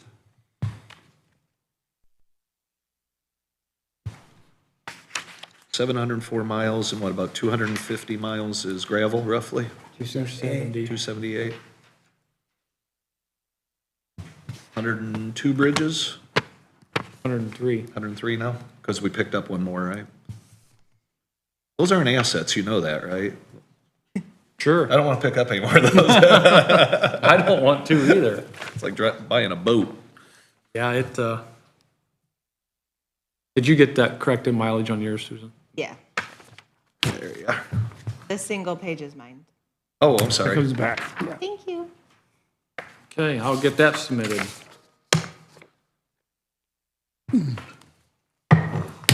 Okay, moving along. Next thing I got, well, we do have bid opening. We received, I believe, one bid. That will be at 10:30, so just so you know that. I did just get some quotes today. Take one of these. They're all stapled together, passed down. Dave Bassett dropped these off Friday for me, and I wasn't there Friday. So I got these this morning, went through them. On the front sheet here, this is for some more metal shelving. This will be for the sign room that is built to the east side of the main office. So these is what I talked to the sign foreman, what he thought we was gonna need yet for additional rack shelving in there. You can see that price on the bottom, the discounted price would be $52.17 for those shelvings. On the next page is the tables for the break room. So I have 10 of them that is non-folding, a standard upright base. And then the 5 of them I got as a folding table, because I figured the 10 would be set up at all the time. The 5 would be the variable that I thought would be nice to have folding that we could stick back if we wasn't using those. They are about $370 more a piece for the folding tables, so that's why I kept it at 5. So for the total of 15 tables, at our discounted price is $14,244.75. And then on the next quote, well, the next one, it shows the difference from the folding table to the standard table, as far as you can just see the handle. Let me back up. Where do you see a $14,000 number? I know, but I see here 5,900 and, oh, Right. the two together. I'm sorry. I'm sorry. That's fine. So it's just a little drawing, because I was concerned with the folding tables having casters on them being higher than the regular tables. Oh, And they're a 1/16 of an inch difference, so we're not really gonna notice it. So he put the two comparables side by side, so that's what that picture's for. So you're wanting 10 of the regular and 5 of the folding? Yes. Yeah. Okay. And then on the next page is the chairs that we quoted for the break room. There's 30 chairs, but it shows quantity 15. There is 2 chairs per box, so that's 15 boxes. The discounted price for 30 chairs would be $42.34. And then on the last quote, this will be for the mats. He calls them a glass mat that the chairs in the offices sit on. There's 4 of those. For all 4 of them would be $752. Those Vitraza ones you see on TV advertised, they're real glass, they're not Yeah, plastic. these are glass, yeah. Yeah, they say they last forever. That's what he said. Because the ones we got now has got them great big carpet nubs on the bottom. Yeah, Won't yeah. work on the hardwood floor very well. Yeah. Plus you never have to replace them. And I thought that was really pretty reasonable for Yeah. them. Yeah, especially with shipping and, Right. 60 by 48, that's a awkward, heavy piece to. I don't have a problem with any of this. I think that Bassett's have done a great job. They seem to give us a really nice discount here and try to keep our costs down, so. Yeah, because you can see on the tables and stuff, we're 4 to 8 weeks, so. Need That's to why get on I it. need to get ordering if we're gonna order, yeah, because we're gonna be out of time as far as when we get in there. So like I said, I just got these, he dropped these off Friday, and then actually I was on the phone back and forth with him, making sure I understood these this morning, so.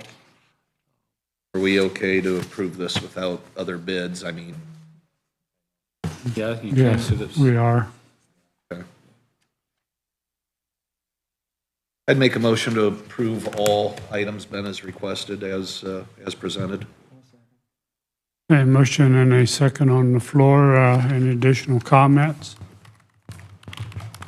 All those in favor signify by saying aye. Aye, opposed, thank you, motion carries.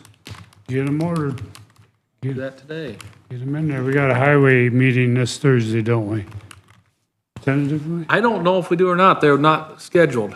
I need to find out, Okay, because they didn't, Didn't need anything scheduled. no, they didn't, No calendar invites at all. no, there's not. we all got one. Hang on to it.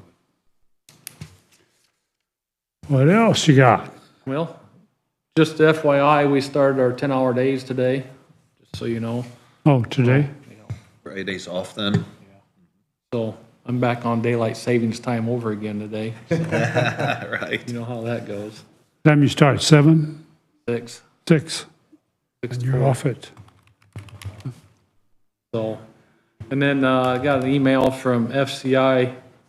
They're planning to paint the walls mid this week and roof late this week. We're looking at the weather forecast. I don't know whether that's going to happen or not. That's their tentative plan at this point, just FYI for you. And me and Tyler's playing phone tag on the fuel tank. Really? So I haven't been able to talk to him yet. So I tried calling him again this morning before I come up here, and I was unsuccessful, left a voicemail. We were supposed to talk Thursday when I was off Thursday and Friday, but I didn't have phone reception Thursday morning when I was at the dealership getting my car worked on. I don't know if something was going on over there or not, but, so I didn't, and then we weren't able to connect Friday or today, so. When are they talking about painting, did you say, the roof and the? Henderson Midweek Building. and late this week. Okay, because Wednesday's a great day. Tuesday doesn't look good at all, neither No, does Thursday Tuesday. or Friday, so. Well, hopefully Got a they- cold front moving in on Wednesday afternoon. Hopefully they get in and power wash it. The north side of that building's really bad as far as moss and mildew. Yeah. And be nice if they'd power wash it. And they still, I was out there Friday, they still didn't get the steel replaced. It needs changed on the sides. It's got the holes Really? in it. Is it? The ones that we mentioned last week. Oh, yeah. So, well, we got 10:30. That was our scheduled bid opening time. Okay.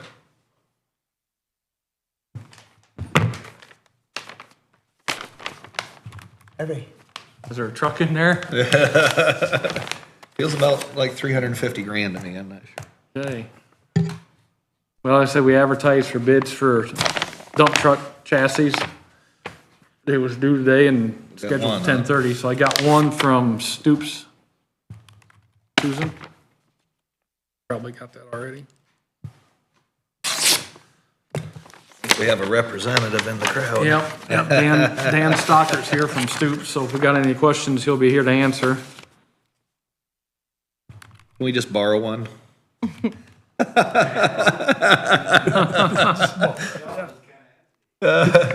We promised to wash it and fill the tank when we're done. Yeah, so we'll maintain it and wash it. Okay, well, without looking completely through all the specs here, he's got a price here for 2 trucks, 334,400. So 167,200 apiece. And those are the chassis, right? Yes, that does not include body, plows, none of that. This is just the cab and chassis. Looking on here, see if he's. What he's got in here. Do they do the conversions too, or is that a different company? That's a different company, that does that.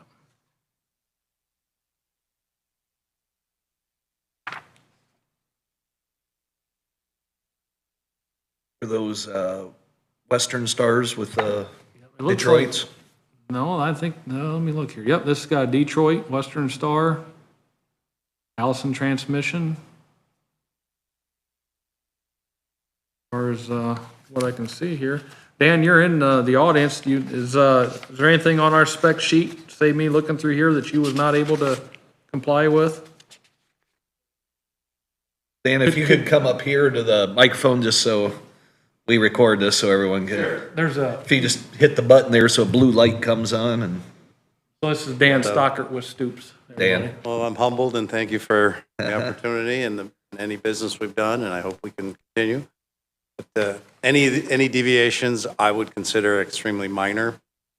There was a couple improprieties in the bid as far as the language that had to be addressed. Off the top of my head, I guess I wasn't prepared of one or two, but the major components of the GVW of the truck to the Detroit Power and the Allison transmission was compliant. But it's going to take some time. Allison's the big problem child in the room right now. They've discontinued all shipping of their heavy-duty transmissions for the balance of the year. Why is that? They can't produce them or they have an issue? Their public information that they'll say is, we're producing as many transmissions as we always have. Well, it's a small world for this transmission. I mean, there is only so many OEMs that buy it, and every one of the truck guys that I'm aware of have been cut off. So we did our own reconnaissance, so now it becomes a little bit more our opinion here. So not stating fact, but there's a government contract for tanks that they took. And I wish they'd come out and say that and I get it. It's hard to turn that customer away when they order millions of dollars, but it's also hard pill to swallow when the truck manufacturers have been with them for years. But there's no replacement for a fully automatic transmission. There are some alternatives that we've discussed with Mark and Ben, but they come at a cost. One is shifting gears, and you can't even find drivers that are trained that are going with a lighter duty truck. And you keep them for 20 years, so it's a margin. Is it better to buy something that's not ideal or not? And again, it's a gray area. So is Allison kind of the only game in town for heavy duty and automatic transmission? For yes. Yeah, absolutely. They were the only one that uses a torque converter, which is an automatic. Yeah, right. Yeah, a lot of the on-highway semis you see, they're called automated manuals. Right. Yeah, so they're technically a manual that a computer is doing the gear shifting. Like a dual dry clutch system or Right, something? but because they're not shifting gears as frequent, that little jerky motion they get at the startup, goes away at highway speeds, Yeah. but a stop-and-go plow truck, if it's jerking like that, Oh, it's, yeah, it's a tough one. So there's no replacement. Allison is, nobody questions their quality. They've been around since General Motors introduced Allison in almost 100 years ago. That's where we're at today. So fortunately, the bid talks about, I'm at least a year, and that's not even 1 day sooner. And we're going and it says year plus before that chassis will be built. Possibly even, we're looking at 2026 truck, is what you got in here, instead of a 25. Is that price guaranteed to the point of delivery? Well, there's some asterisks in there, but I believe in public information, so if there is any tire surcharges or steel surcharges, we get public information. I would like the opportunity. Again, it all comes down to inflation. We put in there a reasonable inflation factor, but if the consumer price index for steel gets crazy, we'd have a conversation, because I have to do right by my dealer, but I believe in doing right by my customer. Just do the right thing, and if it doesn't work, throw it out and rebid it, I guess. I don't know what else to say.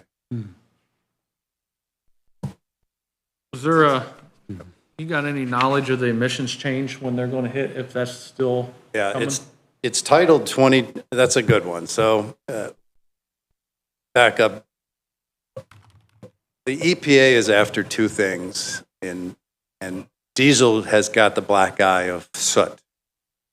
And or NOx as they call it. It's hard, in an area where there's, you see the pickups down the street blowing the black smoke, and so I get it, those with lung issue, it's a real problem. But these trucks today are so clean, but the EPA has announced their next round, because it's a stair step of where we've gotten since it started in 2004.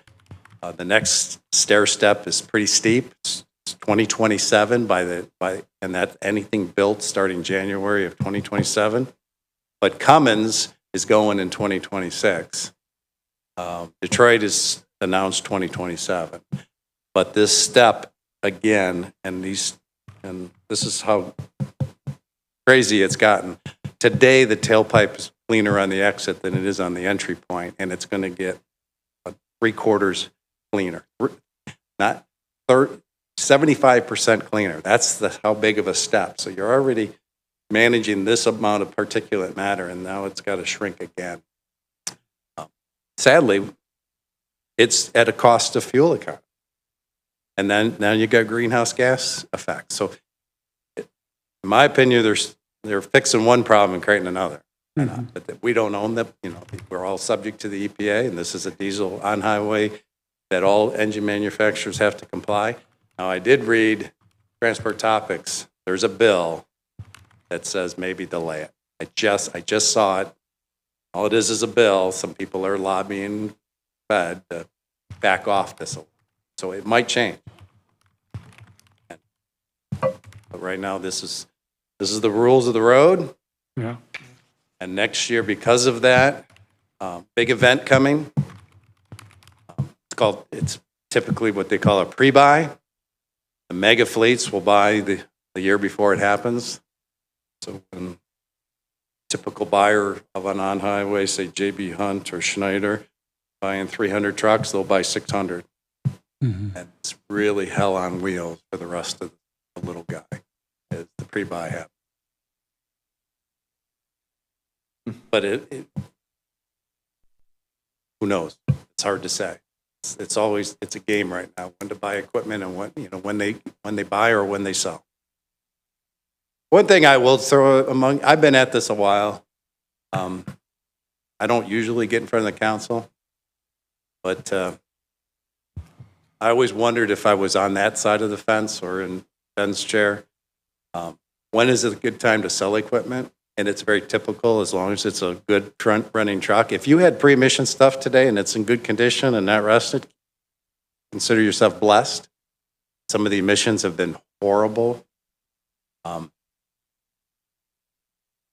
Because of the cost of mechanics and repairs and all that. I would be a bigger proponent to sell. I'll cycle it, like come up with, it's hard to put the old economics of when when costs go up and the price goes down, but look at a business model of, say, 8 years, because there's always there's always a secondary market for good, clean equipment that you can get a fair price for, but don't keep fixing the stuff. That's kind of where I'm lobbying. It's just an opinion. It's pay me now or pay me later, but it's a difficult business model to put on paper. But most people look at it and say that I get it, but it's just a decision. So again, I'm not here to tell you what to do, but very few sell equipment after less than 10 years. But Our problem is our older stuff's the max force, which has just been a pain in the butt. But I'll give you an example. School buses in the state of Illinois, there's 1,000 of them put in the state of Illinois. 1,000 new school buses every year go into the state of Illinois because they don't keep them more than 2 to 3 years. They've gotten away from the mechanics because the cost of hiring and benefits, but it's almost mind-boggling that they get new school buses in school districts in a big central, area like that where they think the bus barn is nothing but a guy that walks around and makes sure the taillights work. And I'm telling you, 1 year, it's all public information. There are school districts that get it. I wouldn't propose a new truck every year. That's a little craziness. But then on the other hand, 20, 25. We're actually not far off though, because especially older single axle max force, wherever that garbage motor is, they need replaced. We're probably a truck a year, to be honest with you, or close to it till we get this inventory up. And Ben's talked about, he wants really just dual axle from here on out, just the load carrying capability. Right. So you're probably not far off, to be honest with you. Well, it's just, it gives you one side of the teeter-totter versus the other side, and then, where is the balance of when a truck, you could put it out to government bid or sale or whatever, Yeah. and somebody goes, hey, I'll give you $100,000 for that one. Okay. It's going to need a turbo, it's going to need a computer, it's going to need a sensor. I'll take $100,000 today and put it into something that's under warranty. I don't have the perfect formula, but I'm intrigued by it because I have a lot of conversations with it. I thought Jay County was getting close to that, but they haven't quite tipped over. But they've been true to halt buy equipment to a year, so now their fleet is fairly clean and new. But I live in Allen County, and they got a bunch of Max Force, but Yeah. they're going to live and die with them too. Yeah.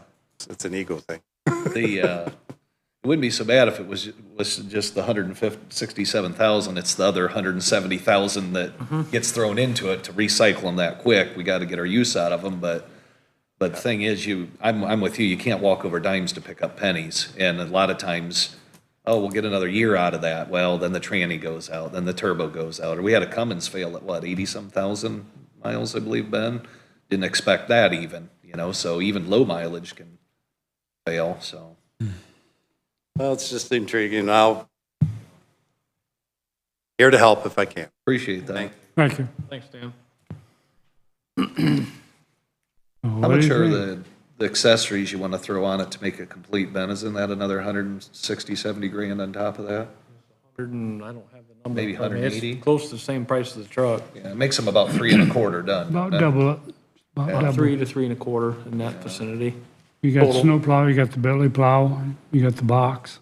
Box and all the controllers and lights and Put a 160 cubic inch gas engine with a power glide transmission in these and make them I don't know. max speed 12 mile an hour. Right, Too bad you can't, guys can shift gears, Yeah. right. go back to road rangers and Yeah. It's tough though to shift and drive like they do and, what they do. But I don't see any reason not to get the trucks coming if we're 2 years out. I was looking through here. He's got his bid bond in here. He does have verbiage in here. States let me see where that was at. Resulting in May to October 2025 delivery provided the board is on or before the fall of '24. All components are available and the production slots are available. If production cannot be completed by the end of 2025, this proposal is null and void and Stoops cannot be held liable nor the bid bond executed at the breach of mutual contract. So he's basically just saying if we don't get the truck by 25, the prices could change. And Which I have kinda a- understand I don't that. have a problem with that. That's, I mean, it's reasonable. I mean, I just want you to be aware of that. Can't do it any other way these days. Yeah, that's hard to argue with that, you know. question is when this thing crashes and we have severe deflation, will it go the other way? Because that, eventually that is gonna happen and it hasn't happened yet, but, you know. They'll never go back. Yeah. I'm just one, yeah, You it never need- seems to go that way, does it? Short term it does. Do you need to go over all those to make sure all the specs are there before we You approve know, them? it probably wouldn't hurt to verify the specs on here, just to go through it. Yeah, We worked with Dan in the past, that's where our fire trucks come for. I'm pretty confident it's fine, but Let's it's a have lot of Ben- money. Yeah. You should go through the same it. process as you Yep. always do. Yeah. Even though you trust the company. So if you Vote on guys would make a motion to accept the bids and let me take under advisement until when we come back, May, 2 weeks. that's 23 calendar, So moved. May 20th. 20th. I'll make that Yeah, motion. second. A motion and second, take the bids under advisement and approve them in 2 weeks. Any additional comments? All those in favor signify by saying aye. Aye. Aye. Opposed, same. Motion carries. Yes, sir.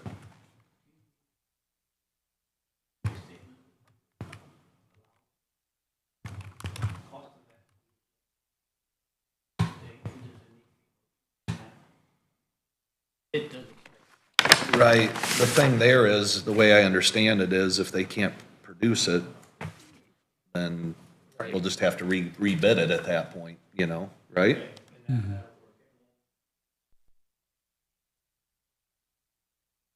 That will be determined on after the advisement, so we should be fine. Because he said just so he had authorization by fall, what it said in this letter here.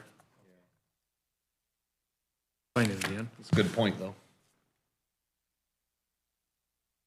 Where did it go? Anything else, Ben? You know, I don't have nothing else for you guys. I was hoping to have a little bit of information on the fuel for the highway, but I don't have anything for you guys. Okay. All right, anything for Ben? Here, Let's start on the steel yet, I don't suppose. You know, and I'm gonna be honest with you, I'm pretty upset about that. That lumber's been exposed for a long time. And FCI knows my frustration with it, and I guess I'll share it with you guys as well, but, you know, we've invested a lot of money in that, to have all that untreated lumber exposed. They built that this in the, in 1st of January, this the framed the pole barn, Yeah, pole barn, yeah. and now we're May, and they're still exposed. I was out there, I stopped Friday evening, walked through the highway and checked things. I always go out and check. I've been going out every evening and check, make sure the place is locked. I found one day this week it wasn't. But I crawled up that, and I mean, the lumber looks fine, but man, is it all sun faded already and stuff. You know, I just don't like that. Yeah. I'm concerned about the trusses. They were exposed even longer, quite a bit longer. And those webbings, those connectors, when you swell that wood up and then it dries out, it loosens those connectors. And they're probably okay, but, because there's some fudge room in there, but I don't know. Do we need to have some kind of, What's the holdup on this, getting the steel the on it? roof steel? They didn't get the roof steel ordered. There's Oh, they been, didn't order it. well, it was blamed on the prior project manager first, then they said they got it all ordered. That was February, and then it still ain't ordered. Now they've got Nucor working on it. I don't know, it's supposed to be ordered. They was working out all the details as far as the fascia, the soffit, bridge cap, trim, getting everything ready, which Yeah. shouldn't have been really extremely difficult to figure out. It should have been there. It just, Square building, it's. I know it. Yeah. Like I said, I don't want to, I'm not in their position. I don't know what all the reasonings are. I just know that it's been sitting there a long time unfinished.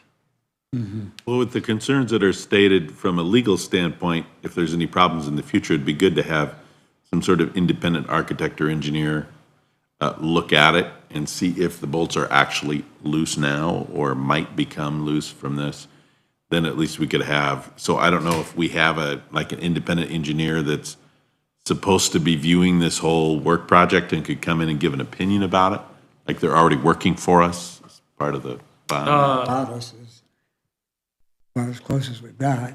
Yeah, and then John from Elevitus has been kind of inspecting things. I don't know if that would fall under his scope or, Probably I would not. ask him at least, but We used, when they did the addition, or not the addition, when Credent Wealth put the building up, we used Bowers Yeah, oh, Jeremy? for that too, because of the health department foundation. Maybe we have to give them a look at this thing. I mean, you're probably going to have someone that's got a certification or a degree. I mean, I Right. think Yeah. I could go out and look at it and wiggle around on them rafters and see if they're coming loose, but I'm also not. Well, Right. they're not gonna be loose now, they're gonna be swollen up.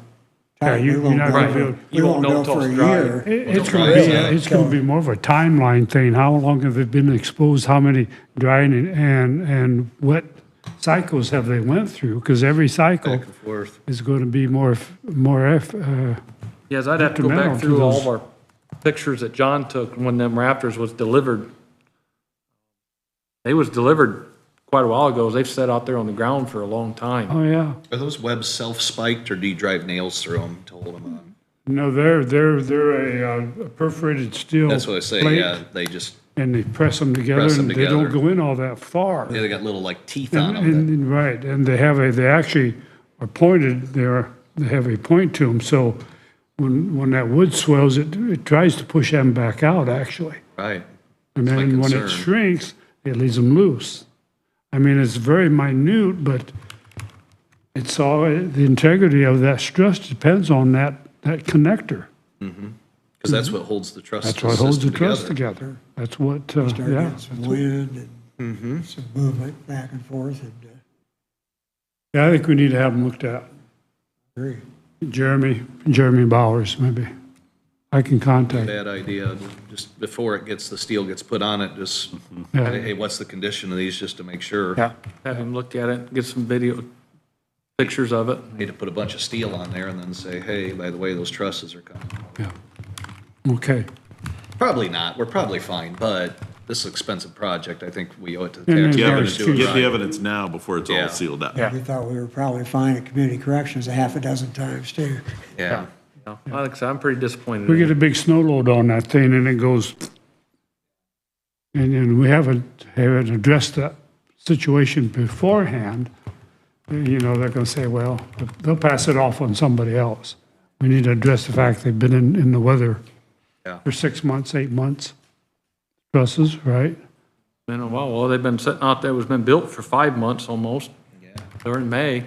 Yeah. sat out there another month or two. Yeah, Sit we out sat out there there. all last fall. Yeah, they was delivered last fall. Oh, wow. Yeah. Been Okay. there, they've been there a while. Who supplied those trusses, do you know? Just curious. I wasn't there when they got delivered and Because I those are don't, engineered, assembled, right, engineered and built and. And they put them right on the ground. I finally complained about it to the foreman out there, to Colin. They laid them in the Finally dirt? picked them up, put them Right on on the stone. on bunking. They didn't put them on any bunks or anything? No, they were sitting on the ground. When they delivered, they my. put them on the ground, no bunking under them. they didn't, they wasn't covered for a long time. They weren't covered for a long time. But other than that, everything else is moving along out there. Pranger's moving along pretty decent. Weller's made a lot of headway on the main building, Building 1. I did not see him Friday. I don't know if he got that completed, but they're moving along pretty well. Good. We've been working pretty extensively out back, getting our pad down, getting material moved. I mean, we're definitely moving, Okay. so. All righty. Yeah. Thanks, Ben. Yep, thank you, guys. If you need anything, let me know. I'll get this other stuff ordered and follow up with you on the trucks. Okay. Okay, Catch thanks, you- guys. Catch you in Give you 2 those weeks on that. pictures too. I still haven't downloaded them yet, so. Okay. Eventually All I right, will. Chris, Appreciate it. Yeah. you're up. A Nice little and late. warm for you right there, buddy. Got a, Ain't gonna tell you why it's warm, but. Yeah. Hello. How you doing, Chris? Good. How are you?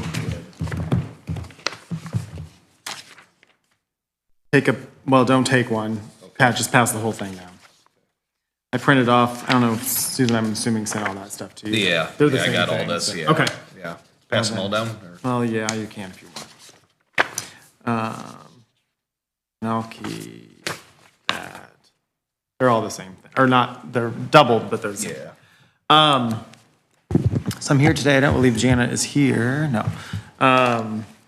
For Janet Imhoff, properties at County Road 36 and County Road 61 in Butler for a zone map amendment. She owns a couple parcels there that kind of have that half zoning. If you took a look?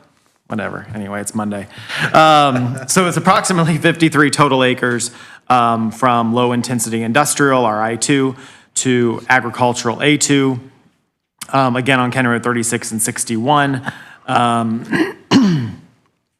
She's requesting the rezone from the I2 and A2 for the whole of each property to be zoned the same, and in the future, to be able to build a new single-family home on a portion of the property that's currently zoned industrial. Again, it's two separate parcels. One's on County Road 36 and 61. The other is between County Road 59 and County Road 61. Again, it's kind of a half zoning. Half of it's zoned A2, the other half is zoned I2. That was typically done back in 2009 when the UDO was created for kind of an industrial corridor from SDI up to Butler. As we've done in the past, there's been about 3 parcels that we've rezoned. One of them is across the street. 2 of them, are across the street that we've rezoned from I2 to A2. A lot of these have single-family homes on them. Something the Plan Commission is going to look at is kind of rezoning this kind of whole cluster back to A2. Couldn't build a single-family home on it. A lot of people, if they would try to go to sell, as we've discussed in the past, would have issues with the mortgage company. Because it's industrial? Because it's industrial, they wouldn't be able to rebuild a single-family home, yeah. The future land use map, the future land use map is industrial. They don't have to match. Our future land use map is more of a guide for within the comprehensive plan. So that won't change, but it is more of a guide. And then in the staff report too, has kind of the existing uses in the I2 and the proposed uses in the A2. It's pretty self-explanatory what's allowed in our low-intensity industrial versus the agricultural. It did go to Plan Commission, and they did give a unanimous favorable recommendation on April 17th. I don't have any problem with it other than hopefully there's no future dispute if we allow it to go to A2 and they build a house and the factory wants to build next door on industrial land and they say, oh no, there's houses here, because the idea was to kind of make that an industrial corridor. Yeah. It's kind of like when you put an airport in and the airport's there and everyone knows there's an airport, but the airport wants to expand and says, oh, it's too noisy. Well, that's what happens. So When there's an airport, yeah. So this does have a couple regulated drains that would make it really difficult to put a big industrial development. A small one could probably come, but they will have to replat it as well. The home that they're wanting to site is near the pond that's there. So it would be difficult to put industrial there, and you have to have a property owner willing to sell. I don't believe that family is willing to sell even in the future. Yeah. That would remain. No, I within mean the like Imhoff next family. door, is this industrial too? Oh, got you, yes. In other words, let's say someone wants to put a factory next to them in the future and they go, oh no, this is residential. Well, You know, that's only my only concern. Yeah, and odds are, it could happen theoretically. Yeah, it's a good concern to have. Depends but- where they put the house, but like you say, the pond's already there. Yeah, But they still have some cushion because that little triangle down on the southeast or the bottom Yeah. right-hand corner is the triangle we sold. That's the one we sold, yeah. Yeah. and that has a regulated drain going through it Yes, it too. does, So right you through the couldn't, middle. you couldn't do anything on that That's why we property. sold it. That's open Smart. drain. You can't build over it, it's open, you Yeah. can't close it, Yeah. supposedly. Not too likely that to be industrial that far, And it was a positive unanimous recommendation, right? yeah. I have no problem with it. Motion? My motion would be to accept the zoning change from I2 to A2. Second. A motion and second on the floor. Are there any additional comments? All those in favor signify by saying aye. Aye. Aye, opposed. Motion carries. Thank you. Anything else? For the record, that's Waiting on Susan to get signatures and I'll get this recorded. 24-3. What's that? For the record, that's 2024-R-3. Thank you. Susan, you writing that in? Or is it already in? Thank you. Only to 3? You need to sign those. Gotta get busy. And then Chris can have. Hey, it's only, we're only 5 months in? Yeah. Only, gosh. Time flies. I'll get this recorded, Susan, and bring you up a copy. Thank you. That should make them happy, so. You? Thank you. Thank y'all. That it? That's it. Thanks, Chris. Yep. You have a great day. You too. You guys. Lita, you're up.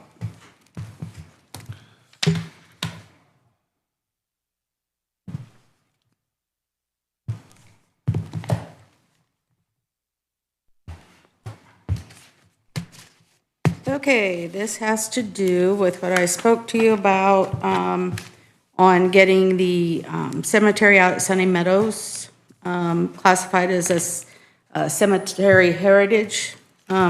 We were approved. Now, the fun part is raising the money. The sign will cost us $170.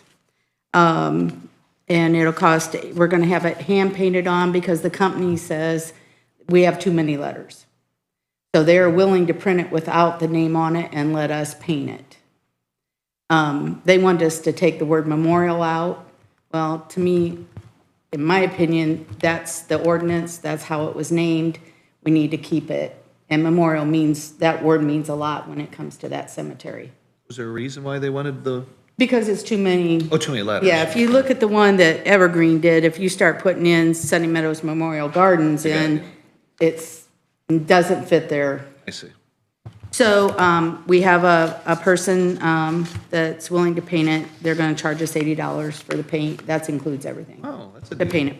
And then I've talked to Larry about how we're gonna mount it out there. So we're setting aside some funds for that. So our budget is about $400 to put the sign up, and so we'll raise that money to do it.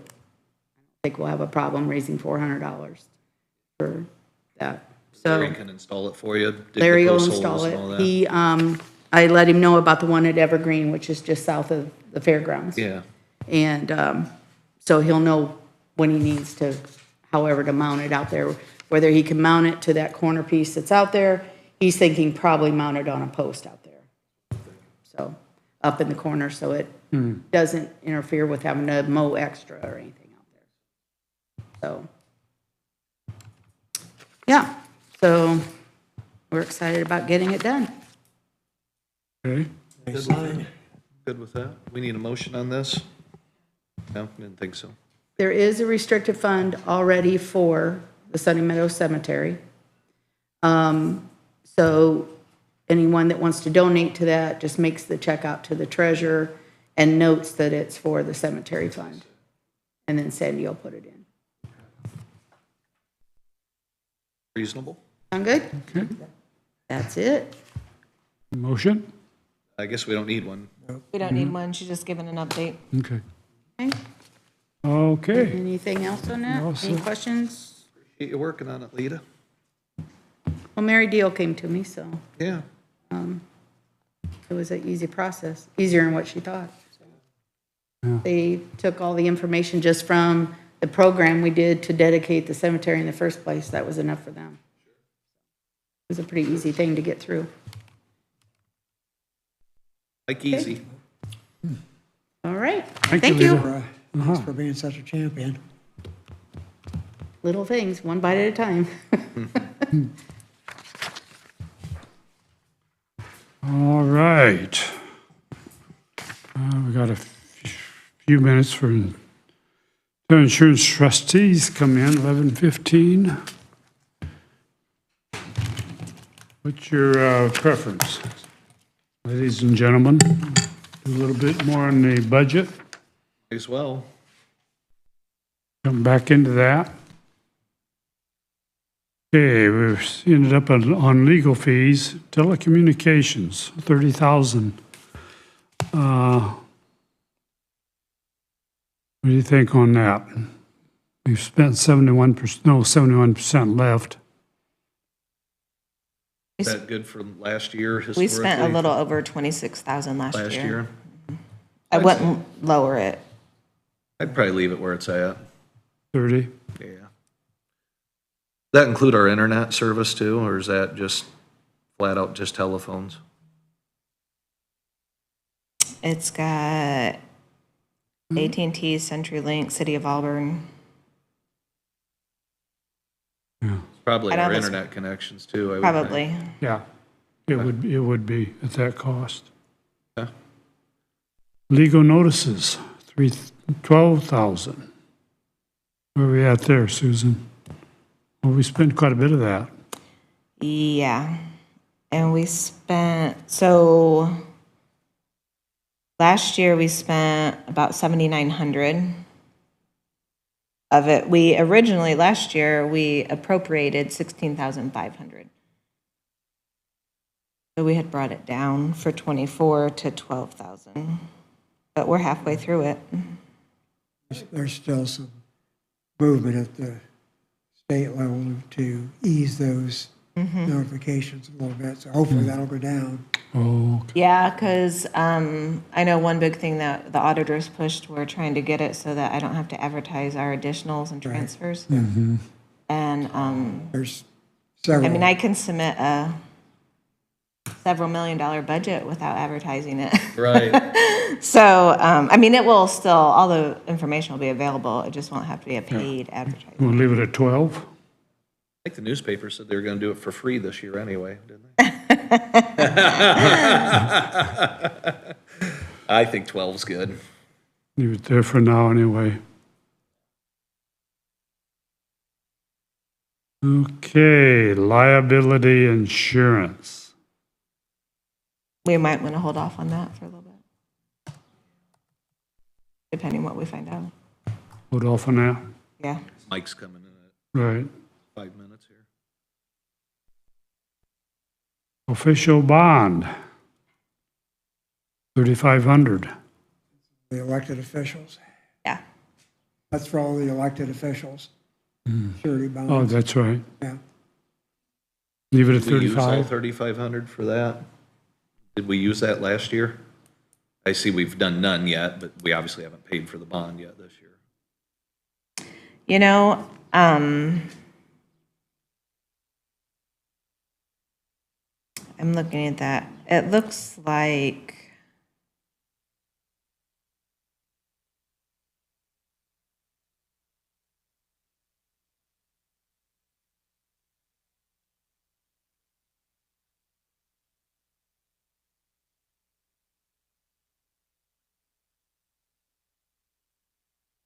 what do we have there? 35? Yeah, it's around like 3,100.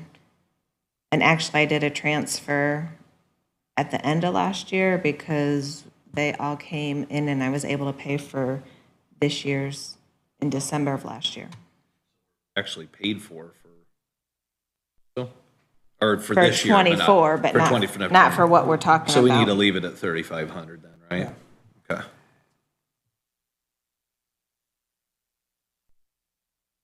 All right. Equipment rental. That include printers, or is that, what Larry rents, the high lift or stuff like that? I don't remember. I'm sure the lift is in, under that category. Oh, those scissor boom lifts they Yeah, use? the boom lifts, Scissor wash the lifts or windows and whatever, do yeah. that. Otherwise, they use for the windows and stuff. Last year, let me see what that is this year. Would we be smart to buy one of them and keep it at like highway, or, I don't know. I don't know how often we use them, just having the convenience of, Just once a year, you. Is that it? Unless there's some Once kind or of twice. emergency. oh, okay, yeah. Yeah, you can go right out here, and he gives us a pretty good price. Oh, okay, that's I think. fine then. I just didn't know how Is that often we use it. Eastern Engineering Supply? Is that what that is?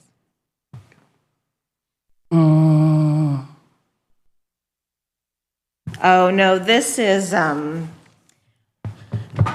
the printer, the rentals that we do on the big printers that are in, my transfer side surveyor The and. plotters. Yeah, the plotters, yes, Yeah. yes, yes.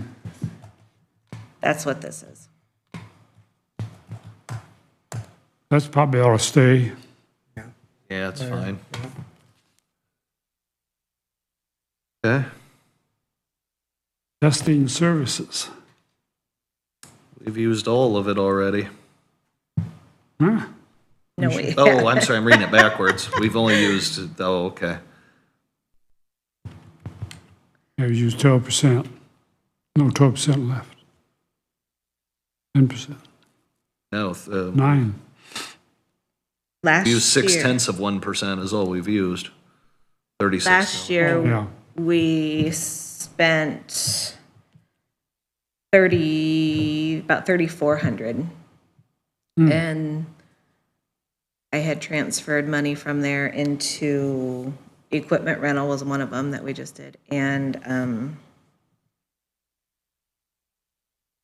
travel, training, and education, I transferred it out of there. You drop that down? I think we ought to kick that down to $5,000 or so, That's what I was thinking. 5,000. Yeah, that works.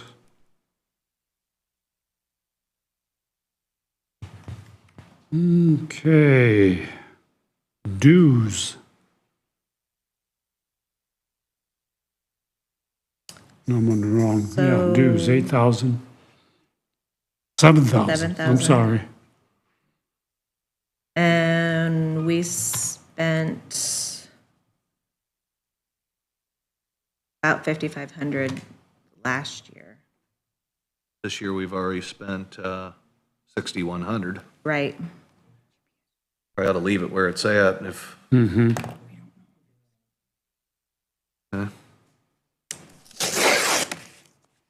Northeast Regional It's for Core, That's dark. is that the council? Yeah, that's dark. I'm sorry, what did you decide on dues? 7,000. Okay.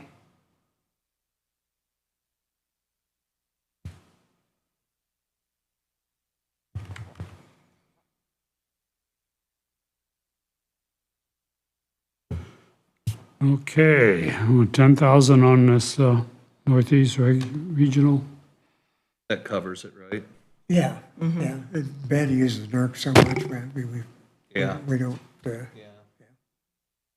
Yeah, they do our road studies and stuff. Right. all that stuff. Yeah. They do a lot of stuff gratis too. Yeah, leave that at 10,000. Northeast Center, So that one, That's by statute. the 34090 account, that one will be given to us, yeah. Mm-hmm. Statutory, but there's some yeah. movement afoot to make some changes with that situation too. We don't know what that's going to be yet. No. No. 11:15, by the way, if you want. Okay, I Yeah. say we probably should Yeah. start. Okay. We got some of it done. About a Little third. by little. Insurance trustees.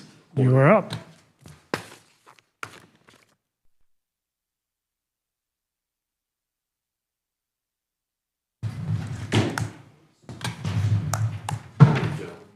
Morning. Good morning, Hello. Mike. Good morning, Kyle.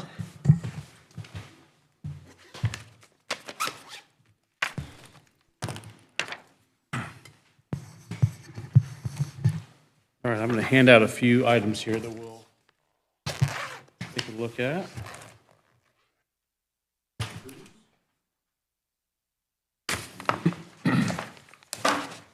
Good morning. Good, how are you? Good. Thank you. Morning.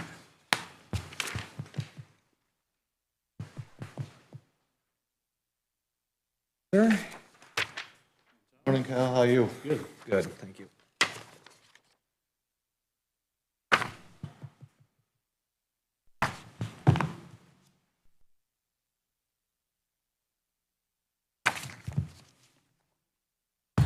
All right. Good morning again. Thanks for making time for us to go over a handful of items here with you. Got some updates and some recommendations that we're going to have for you this morning. The first page is this page here. It doesn't have some of the red scribble on it. We wanted to talk through and just spin the clock back a little bit. We've had the opportunity to work with the county for 40-plus years now. I think it's probably close to 60. Maybe 60. And just wanted to kind of give some context of kind of where we've been the last 10 years, and then we know where our recommendation is going to be to go moving forward. If you look back here, this actually goes back 11 years. Those are the package, so this doesn't include IPEP, right? But this is the package rates that we have for the county. Looking back to 2014, 2015, back then when we were selective. And you can see, going back 11 years, the premium really was in that kind of mid-300s range going back that far. We've seen the market change over the last 10 years quite a bit. It was a softer market back then where it was less volatile, more stable, whatever the right words you want to use is. And then ever since COVID hit, 2019, 2020 is really when we've seen our market get turned upside down on its head and is really shifted.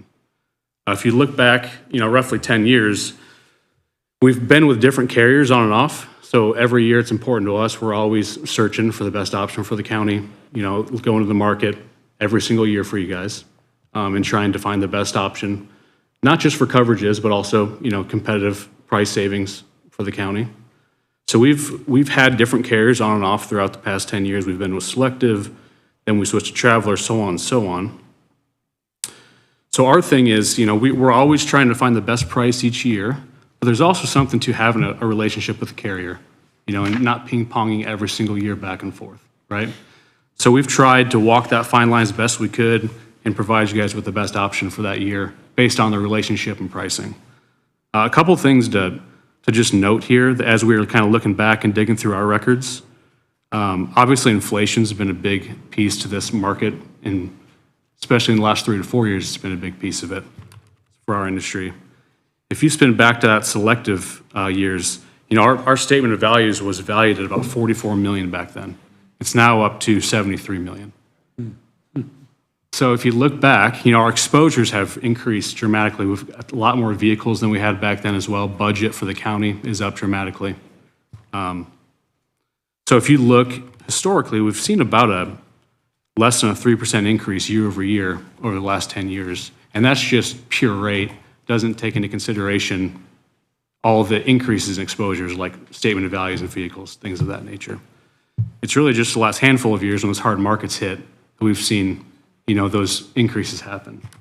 And you can see they've been in that 10 to 12, 15% range we've talked about, which has been consistent with the marketplace. Liberty Mutual hasn't been out of line per se with what the market's doing. It's just been where we are with the market. Liberty came in 2021, and a lot of other carriers would feel like they bought up the market. They were so competitively priced. It was unsustainable at a large level, which is why we're seeing some of these increases. I talked to the Liberty Mutual underwriter there, at 180% loss ratio in Indiana over the last 3 years. Is that it? Yeah, that's it. So they are taking a bath on municipality business in Indiana. So when that comes, you know, the market's seeing an increase, but Liberty Mutual's really struggling in this sector. So they're taking some of those increases that we've had the last couple of years. So knowing all that and looking back over the last 10 years, we're gonna, and we'll go through it on this page here, we're gonna recommend making a move to Travelers, which is something, if you think back a couple months ago when we met and went over the Liberty Mutual renewal, they had told us about 45 days prior that the county home coverage was gonna be pulled, and we're no longer gonna have that. And no other carriers were offering that coverage with the package. If I could make, before we get off this cost, I'd like to make just one comment about this. Really, your premium, you had, over the last 11 years, you've had, if you annualize it, you'd had about a net premium increase of about less than 3% over the last, if you take the premium at 345 11 years ago and where it's at today, it would equate to about a 3% annualized rate increase. I suspect there's nothing else the county has purchased over that last 11 years that has only gone up 3%.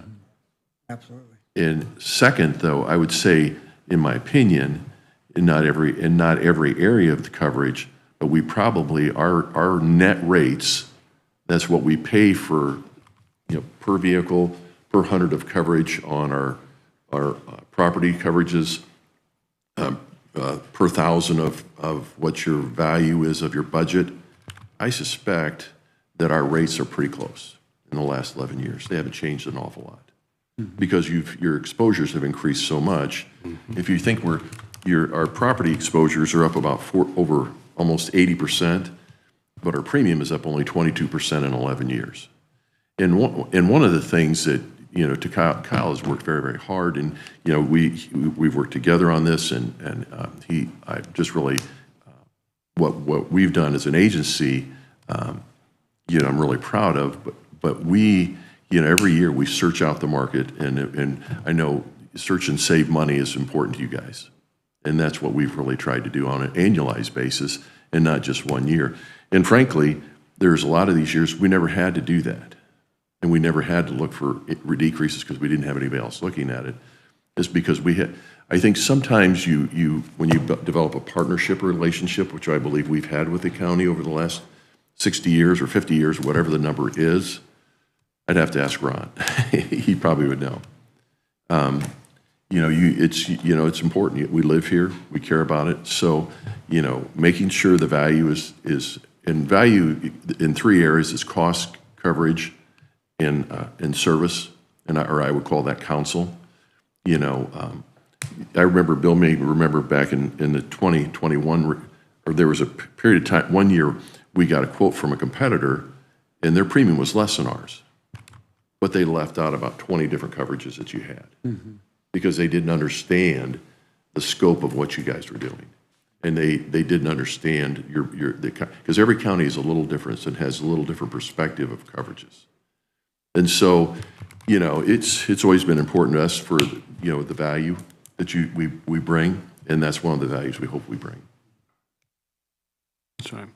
Yeah, there's a lot of unique exposures. County home we've talked about, and the jail and some other things. So unless you have the context and the history there to know what you need to be working on, what not to work on, it's not like you can just copy and paste this thing, or else you're going to, like Mike said, miss some pretty key important areas that are what they are within the county. So, if you look back, we just talked about the Liberty Mutual renewal.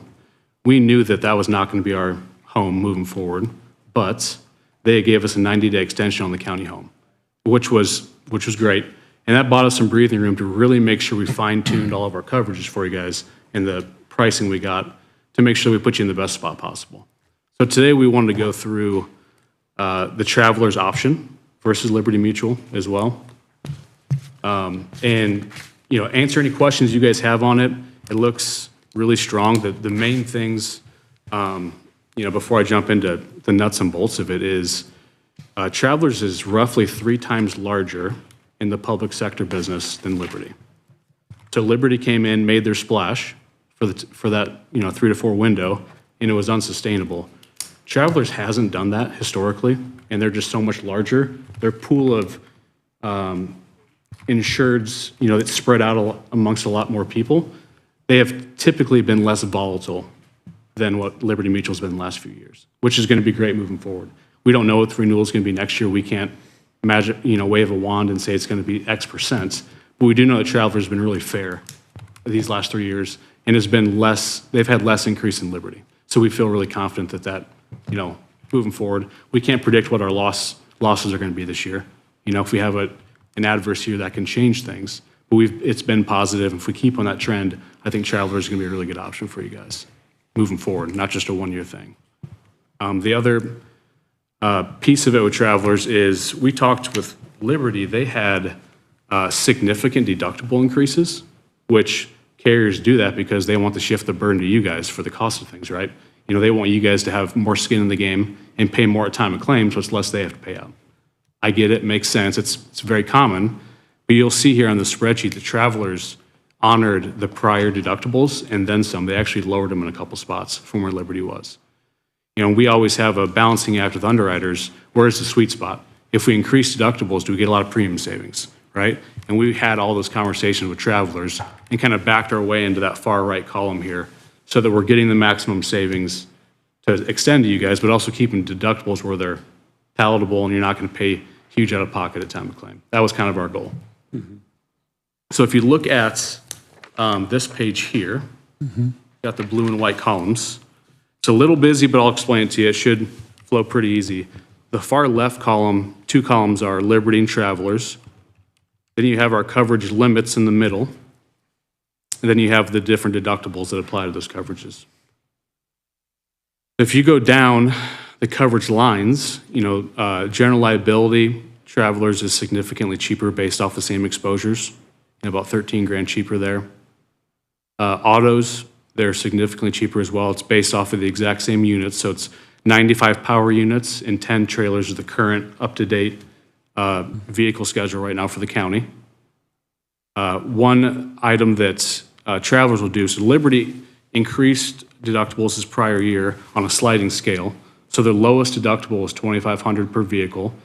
And then anything cost new over 100 grand, which nowadays is becoming easier to get to, was jumping to 5,000. Then anything over 250,000 was jumping to 10 grand deductible. And we did have 6 or 7 units on the schedule that would qualify for that $10,000 deductible. Travelers is comfortable and is just going to do a flat $1,000 deductible across the board. So we're not going to, get hit with those big surcharges on the deductible side. So that's from our perspective, a huge bonus for what they're offering here this year. The employee theft, that's a smaller coverage. It's an important coverage, but doesn't carry a lot of premium. It's pretty negligible there on the side-by-side and deductibles. Property side, this is where there's some big changes as well. Liberty Mutual's statement of values was $66.6 million, and Travelers actually came in at $72,868,000 and change. And the way they come to those numbers is they have computer models that take square footage of buildings, cost of construction, type of construction, and it spits out these numbers, right? So it's always a moving target from carrier to carrier. That being said, Travelers actually is providing almost $6 million, over $6 million more in property coverage, right? For about the same price. And the way we have that scheduled for you guys is blanketed between the buildings and your business personal property. So if you have one building that's, we think they're insured to value, but if it's underinsured for whatever reason because inflation's so high, we have that $72 million bucket to pull from to make sure that we can replace whatever's needed in the county adequately at time of claim so that the property is being replaced. And I would say this is about an 8-cent property rate. Yeah. If you spin the clock back 10 years ago, we were probably 10 or 12-cent rate. So we really have a great property rate on this. So. Yeah. The deductibles is another big thing to point out here. Liberty went to $15,000 on all property deductibles. Travelers is $10,000. There was really negligible savings to jump it to 15 or 20. The big thing is Liberty rolled out this year, and we talked about it last time, was a wind hail deductible. We've had all these major storms. In Northeast Indiana, for the last 20 years, has been kind of in its own bubble, if you will. But over the last 18 months, that bubble has gone away. Those types of storms have hit us a lot more than they ever did before. So a lot of carriers are instituting these wind hail deductibles where if your roof blows over because of wind or hail, we're gonna penalize you for that because it's a lot likelier to happen now than it did before. So Liberty Mutual had a $100,000 deductible for that wind hail. Travelers doesn't have a wind hail deductible, which is great. And what we've seen is normally once you have one, it's not going away for the carriers, and then they start to stair step it from year to year. So if in the future travelers ever would go that direction, we feel pretty confident we can have it at a lower number, much lower than the 100,000. But for this policy period, there's no deductible, so it just falls back to that $10,000 property deductible. Okay?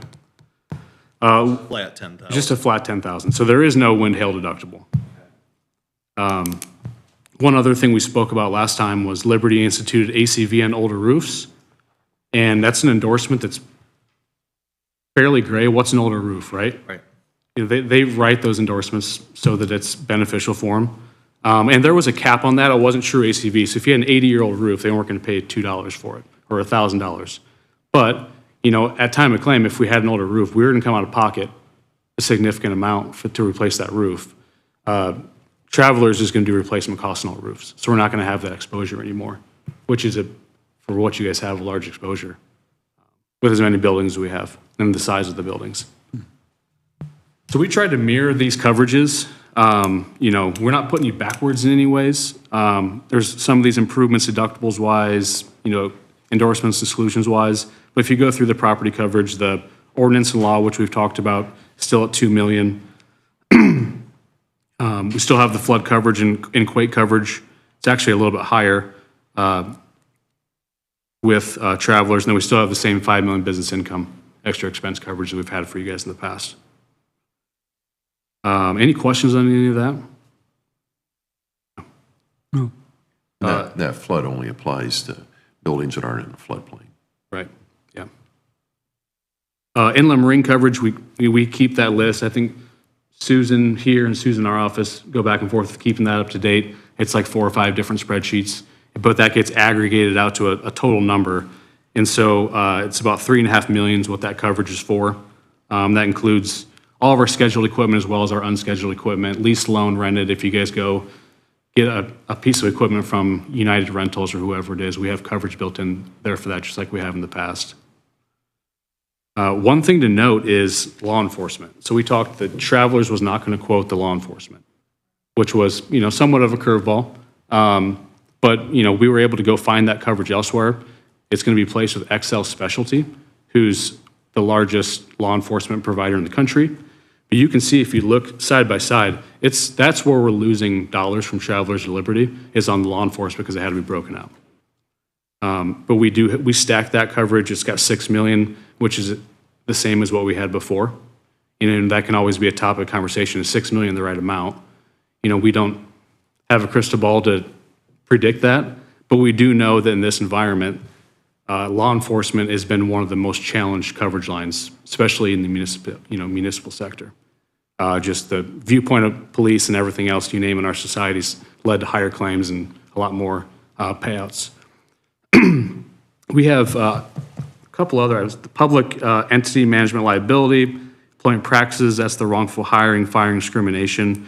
You'll see on one versus the other, like Liberty has $5 million for the employment practices. Travelers has $1 million. Well, that's because with Travelers, it sits under the umbrella, $5 million umbrella. So we have $6 million for any one occurrence. With Liberty, we just had a $5 million per occurrence because it didn't sit under the umbrella. So they write things a little bit differently on their own forms, but we tried to match it up and mirror it as best we could, like I said, so we weren't going backwards for you guys. Educators' legal liability, that was broken out. Liberty wrote that because they write schools. Travelers doesn't have a educator's legal liability form, so they just can't offer it. So we have a company by the name of Greenwich that was able to write that. And honestly, when we went out to the market that just does that well, and that's their space, we actually found that they wrote it more cost effective than what Liberty was able to offer, which was helping us, this time around. The umbrella for Liberty, or for Travelers, once again, is way lower than what Liberty's was. Part of that's because it's not over the law enforcement, which is a huge driver of that umbrella, because we have that siloed out. So it's not exact, apples to apples there. We are seeing some premium savings. And if you look at the aggregate total for everything there, it's over 30,000 in savings to move from Liberty to Travelers. And that's on top of increased property limit, and then obviously the deductible issue, or deductible benefits that we're going to get from their quote.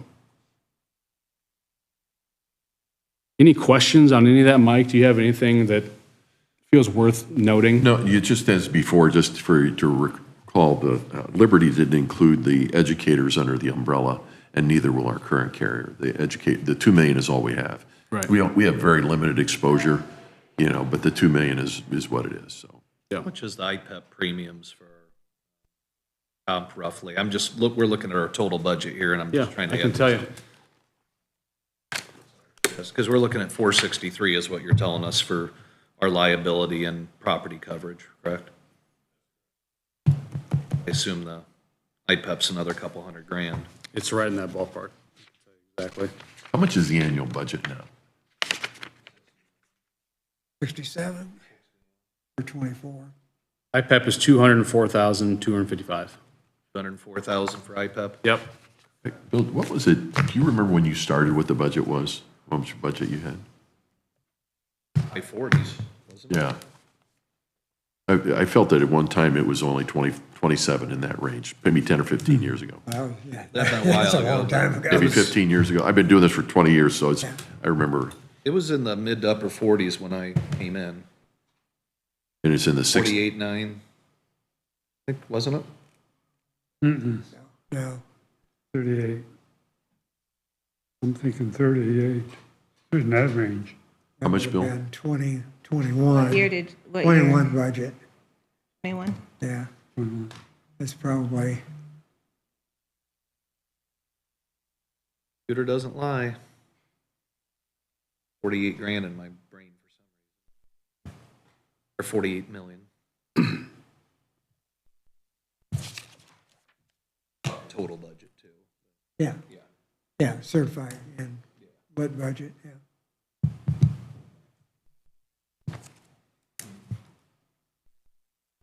About 42, 42. In 21? 21.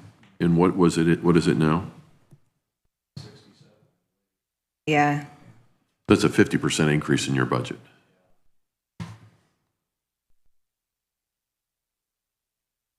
So for proportionately, we haven't gone up enough.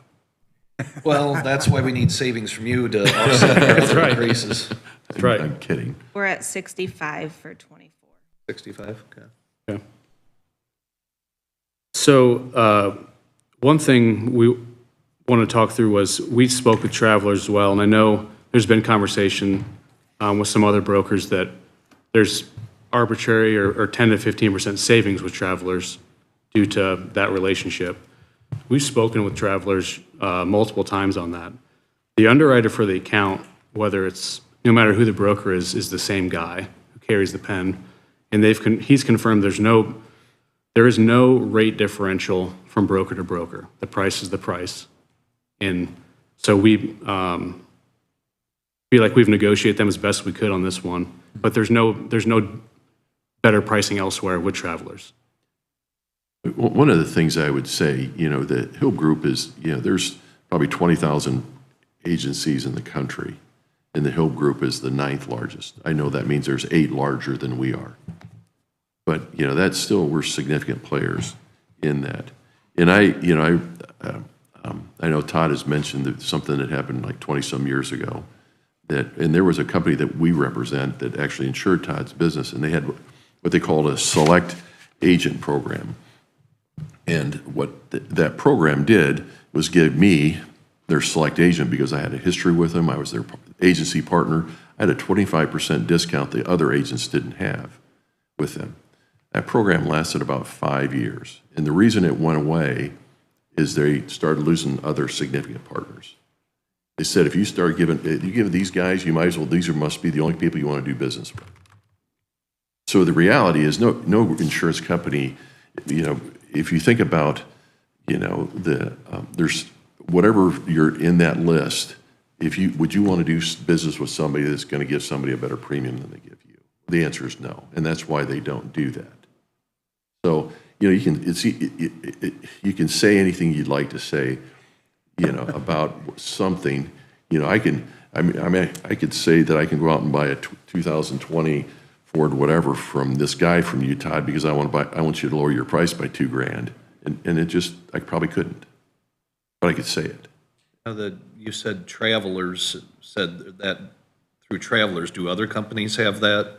That was the only, I've been doing this for 45 years now, so that is in my history, that's the only program I've ever seen. They tried it. It was a good idea for about 2 years, and it failed miserably for them, so they did away with it because they were losing their other agency partners. That was actually the last conversation I ever had with you about that. And then we switched to auto owners most recently. Yeah. That's not county business, but here nor there, I thought it was the same thing because that was the last word I ever heard from you on, hey, we write all this business, they give us this discount, Yeah, and I kick it all back to you. And it was because we were a valuable partner to them at the time, and in that particular case, we would have been I think their second or third largest in the state of Indiana. So they viewed us that way. But again, it just failed for them. They had 50 other partners up here and there was only 3 of us and they said, well, we can't compete with them. So we're just going to do business with somebody else. We're not going to give you any business, I've not seen it again. I don't believe it exists anymore. It makes no logic for it to exist anymore because of just simply that, now, do we think that we have good negotiating skills? I think that what Kyle has represented, what we've done for the county over the last 11 years, we know how to work with companies. That's what we're in the business of doing, is getting the best value that we can get for you. And it's you create partnerships, and if it's and that to me is what business is about. Is it's easy. The worst thing that can happen for you and for us both is to have to get a new partner, because anytime you get a new partner, it's a 3 to 5 year learning curve of everything you have. And so, can we develop the kind of relationship with our customers that they trust that we're going to do what is in their best interest for you? And I think that this shows, and we could go back 30 years, and I think it would show the same kind of history, that we continuously look for the best option for the county. And yeah, I promise you I'm not going to be able to do it, but Kyle can for the next 30 years. My hope is that we'll do the same thing. And personally, I have utmost confidence that he's that way. He's a driven guy. He's a competitive guy. And sometimes you like to compete within your agency to make sure that you're getting the best value. It's just part of what we do for a living. So there's no end of the year kickbacks to you guys or anything for writing so much business through them. They don't rebate your agency of any amount, then no program or. Yeah, I've heard it, that we can't, one of the things, we can't mark up premiums. Mm-hmm. When a county, if a company gave us a premium, now we can't, because we get paid a commission, it's how similar to what you pay your folks, we get paid a commission. It'd be illegal for us to charge more than that. So we can't mark it up. It's what they give us is what they give us. Well, they give so what you're saying is no matter how big your agency is, they're going to offer you the same price as they offer another agency. Absolutely. And if there's any kickbacks at the end of the year, that's going to the agency and not the county. I'm sorry? That's going to the agency and not the county. That's why I was asking, but there are none, you say. It's not, there's no. Companies have what they, full disclosure, they have company profit sharing. So you could be a company that has $100 million worth of business with Travelers, and your loss ratio is 75%. You're not going to get a penny of profit sharing with them because you're not profitable with them. All right, and you could have $1 million with Travelers and have a 25% loss ratio, and you're going to get a profit sharing check. So they do give profit sharing, but there's not kickbacks for production. Okay, great. So appreciate that clarification. Yeah. So, go ahead. Just out of curiosity, how many carriers that you write for actually have an appetite for county business? I mean, if you send out a quote or a request for quotes for the exact same coverage that we've got from trailers here, how many would actually even quote on it? There's, for what you guys do competitively, there's likely 4 or 5 that can play ball. There's more carriers that will write county business, but maybe they don't in Indiana for whatever reason. You know, they all have their own little niches that they fall into. So there's probably a pool of 4 to 5 that can do it well. And from there, it's like you've seen from that sheet, it's trying to figure out which is the best one at that time, right? And forming that partnership with them. And just like Mike said, being the 9th largest broker in the US, we have access to every market. So, and we're always up to date on who's writing what and why. So some carriers will politely decline. You know, they'll say, hey, we know we're not going to be competitive. We're not going to waste our time either on this process. So we'll send it out to more than 4 or 5. But we get pretty quick feedback and know who the horses are really fast. And then from there, we do that diligent process with each of them, have the negotiations, and we, you know, put the best foot forward at the end. One of the other things I would say is, and I think I've shared with you, that is there hasn't been a really significant hard market that in the last 20 years. And if you draw a bell curve, at the bottom of the bell curve, the premiums are low and it's easy to get. And that's what I would call a soft market. If you get to the top of the bell curve, premiums are high and coverages are hard to find. And that's where we're at right now. You know, one of the advantages that when I decided to become a partner with the DeKalb Group is, you know, I saw a vision that number one, for insurance trustees to be a valuable contributor in DeKalb County to our customers is to have more information. Markets and information were the key to me.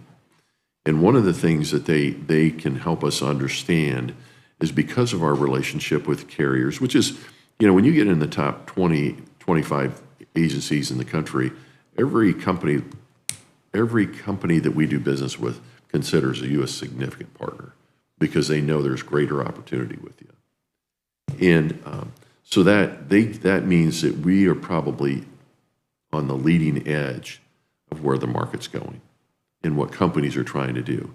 So if XYZ introduced a new program that said they wanted to get into the municipal business, we would be one of the first people to know because of our size. You know, corporately, I have no idea how much we do corporately. I know in the area we insure numerous municipal governments throughout not only this county but other counties. Our group does. So I just feel like that was one of the decision makers for the longevity of insurance trustees, that we would have that capacity to be on the cutting edge ahead of the curve where some people aren't, you know. And one of the things also I think that always was important to me is that for us to be a student of our business, and, you know, and part of being a student of the business is really to understand where the market's headed and understand who does what. And that's really what we try to do. So that's the package for Liberty and Travelers. The Sunny Meadows piece of it, we were able to get coverage in place. We have the general liability and professional liability is a tandem coverage. We never had the professional liability coverage in the past because Liberty was comfortable with the distribution of meds, right? Which is a professional act that they were okay with. Once that stopped, we then needed to go and get professional coverage because if that distribution of meds happens there, what happens, right? We need to have coverage in place for it. So we have $1 million for the general liability and professional liability for Sunny Meadows, and then $1 million abuse molestation for Sunny Meadows. You know, we could, and then those are the attributed prices for each of those coverages there, broken out. You know, I think there's more economical options maybe than those, but the licensure issue with the county home was the thing that really limited that marketplace as well. And so if that would ever change in the future, we could pivot and look at other options, but for now, that's the home we need to be at. But one thing, we don't have an umbrella over the county. That's right. Yeah. As well. Just the million. Yeah. We probably could research and maybe get, but it'd be expensive. if you'd like us to maybe push, I'm not sure it's available.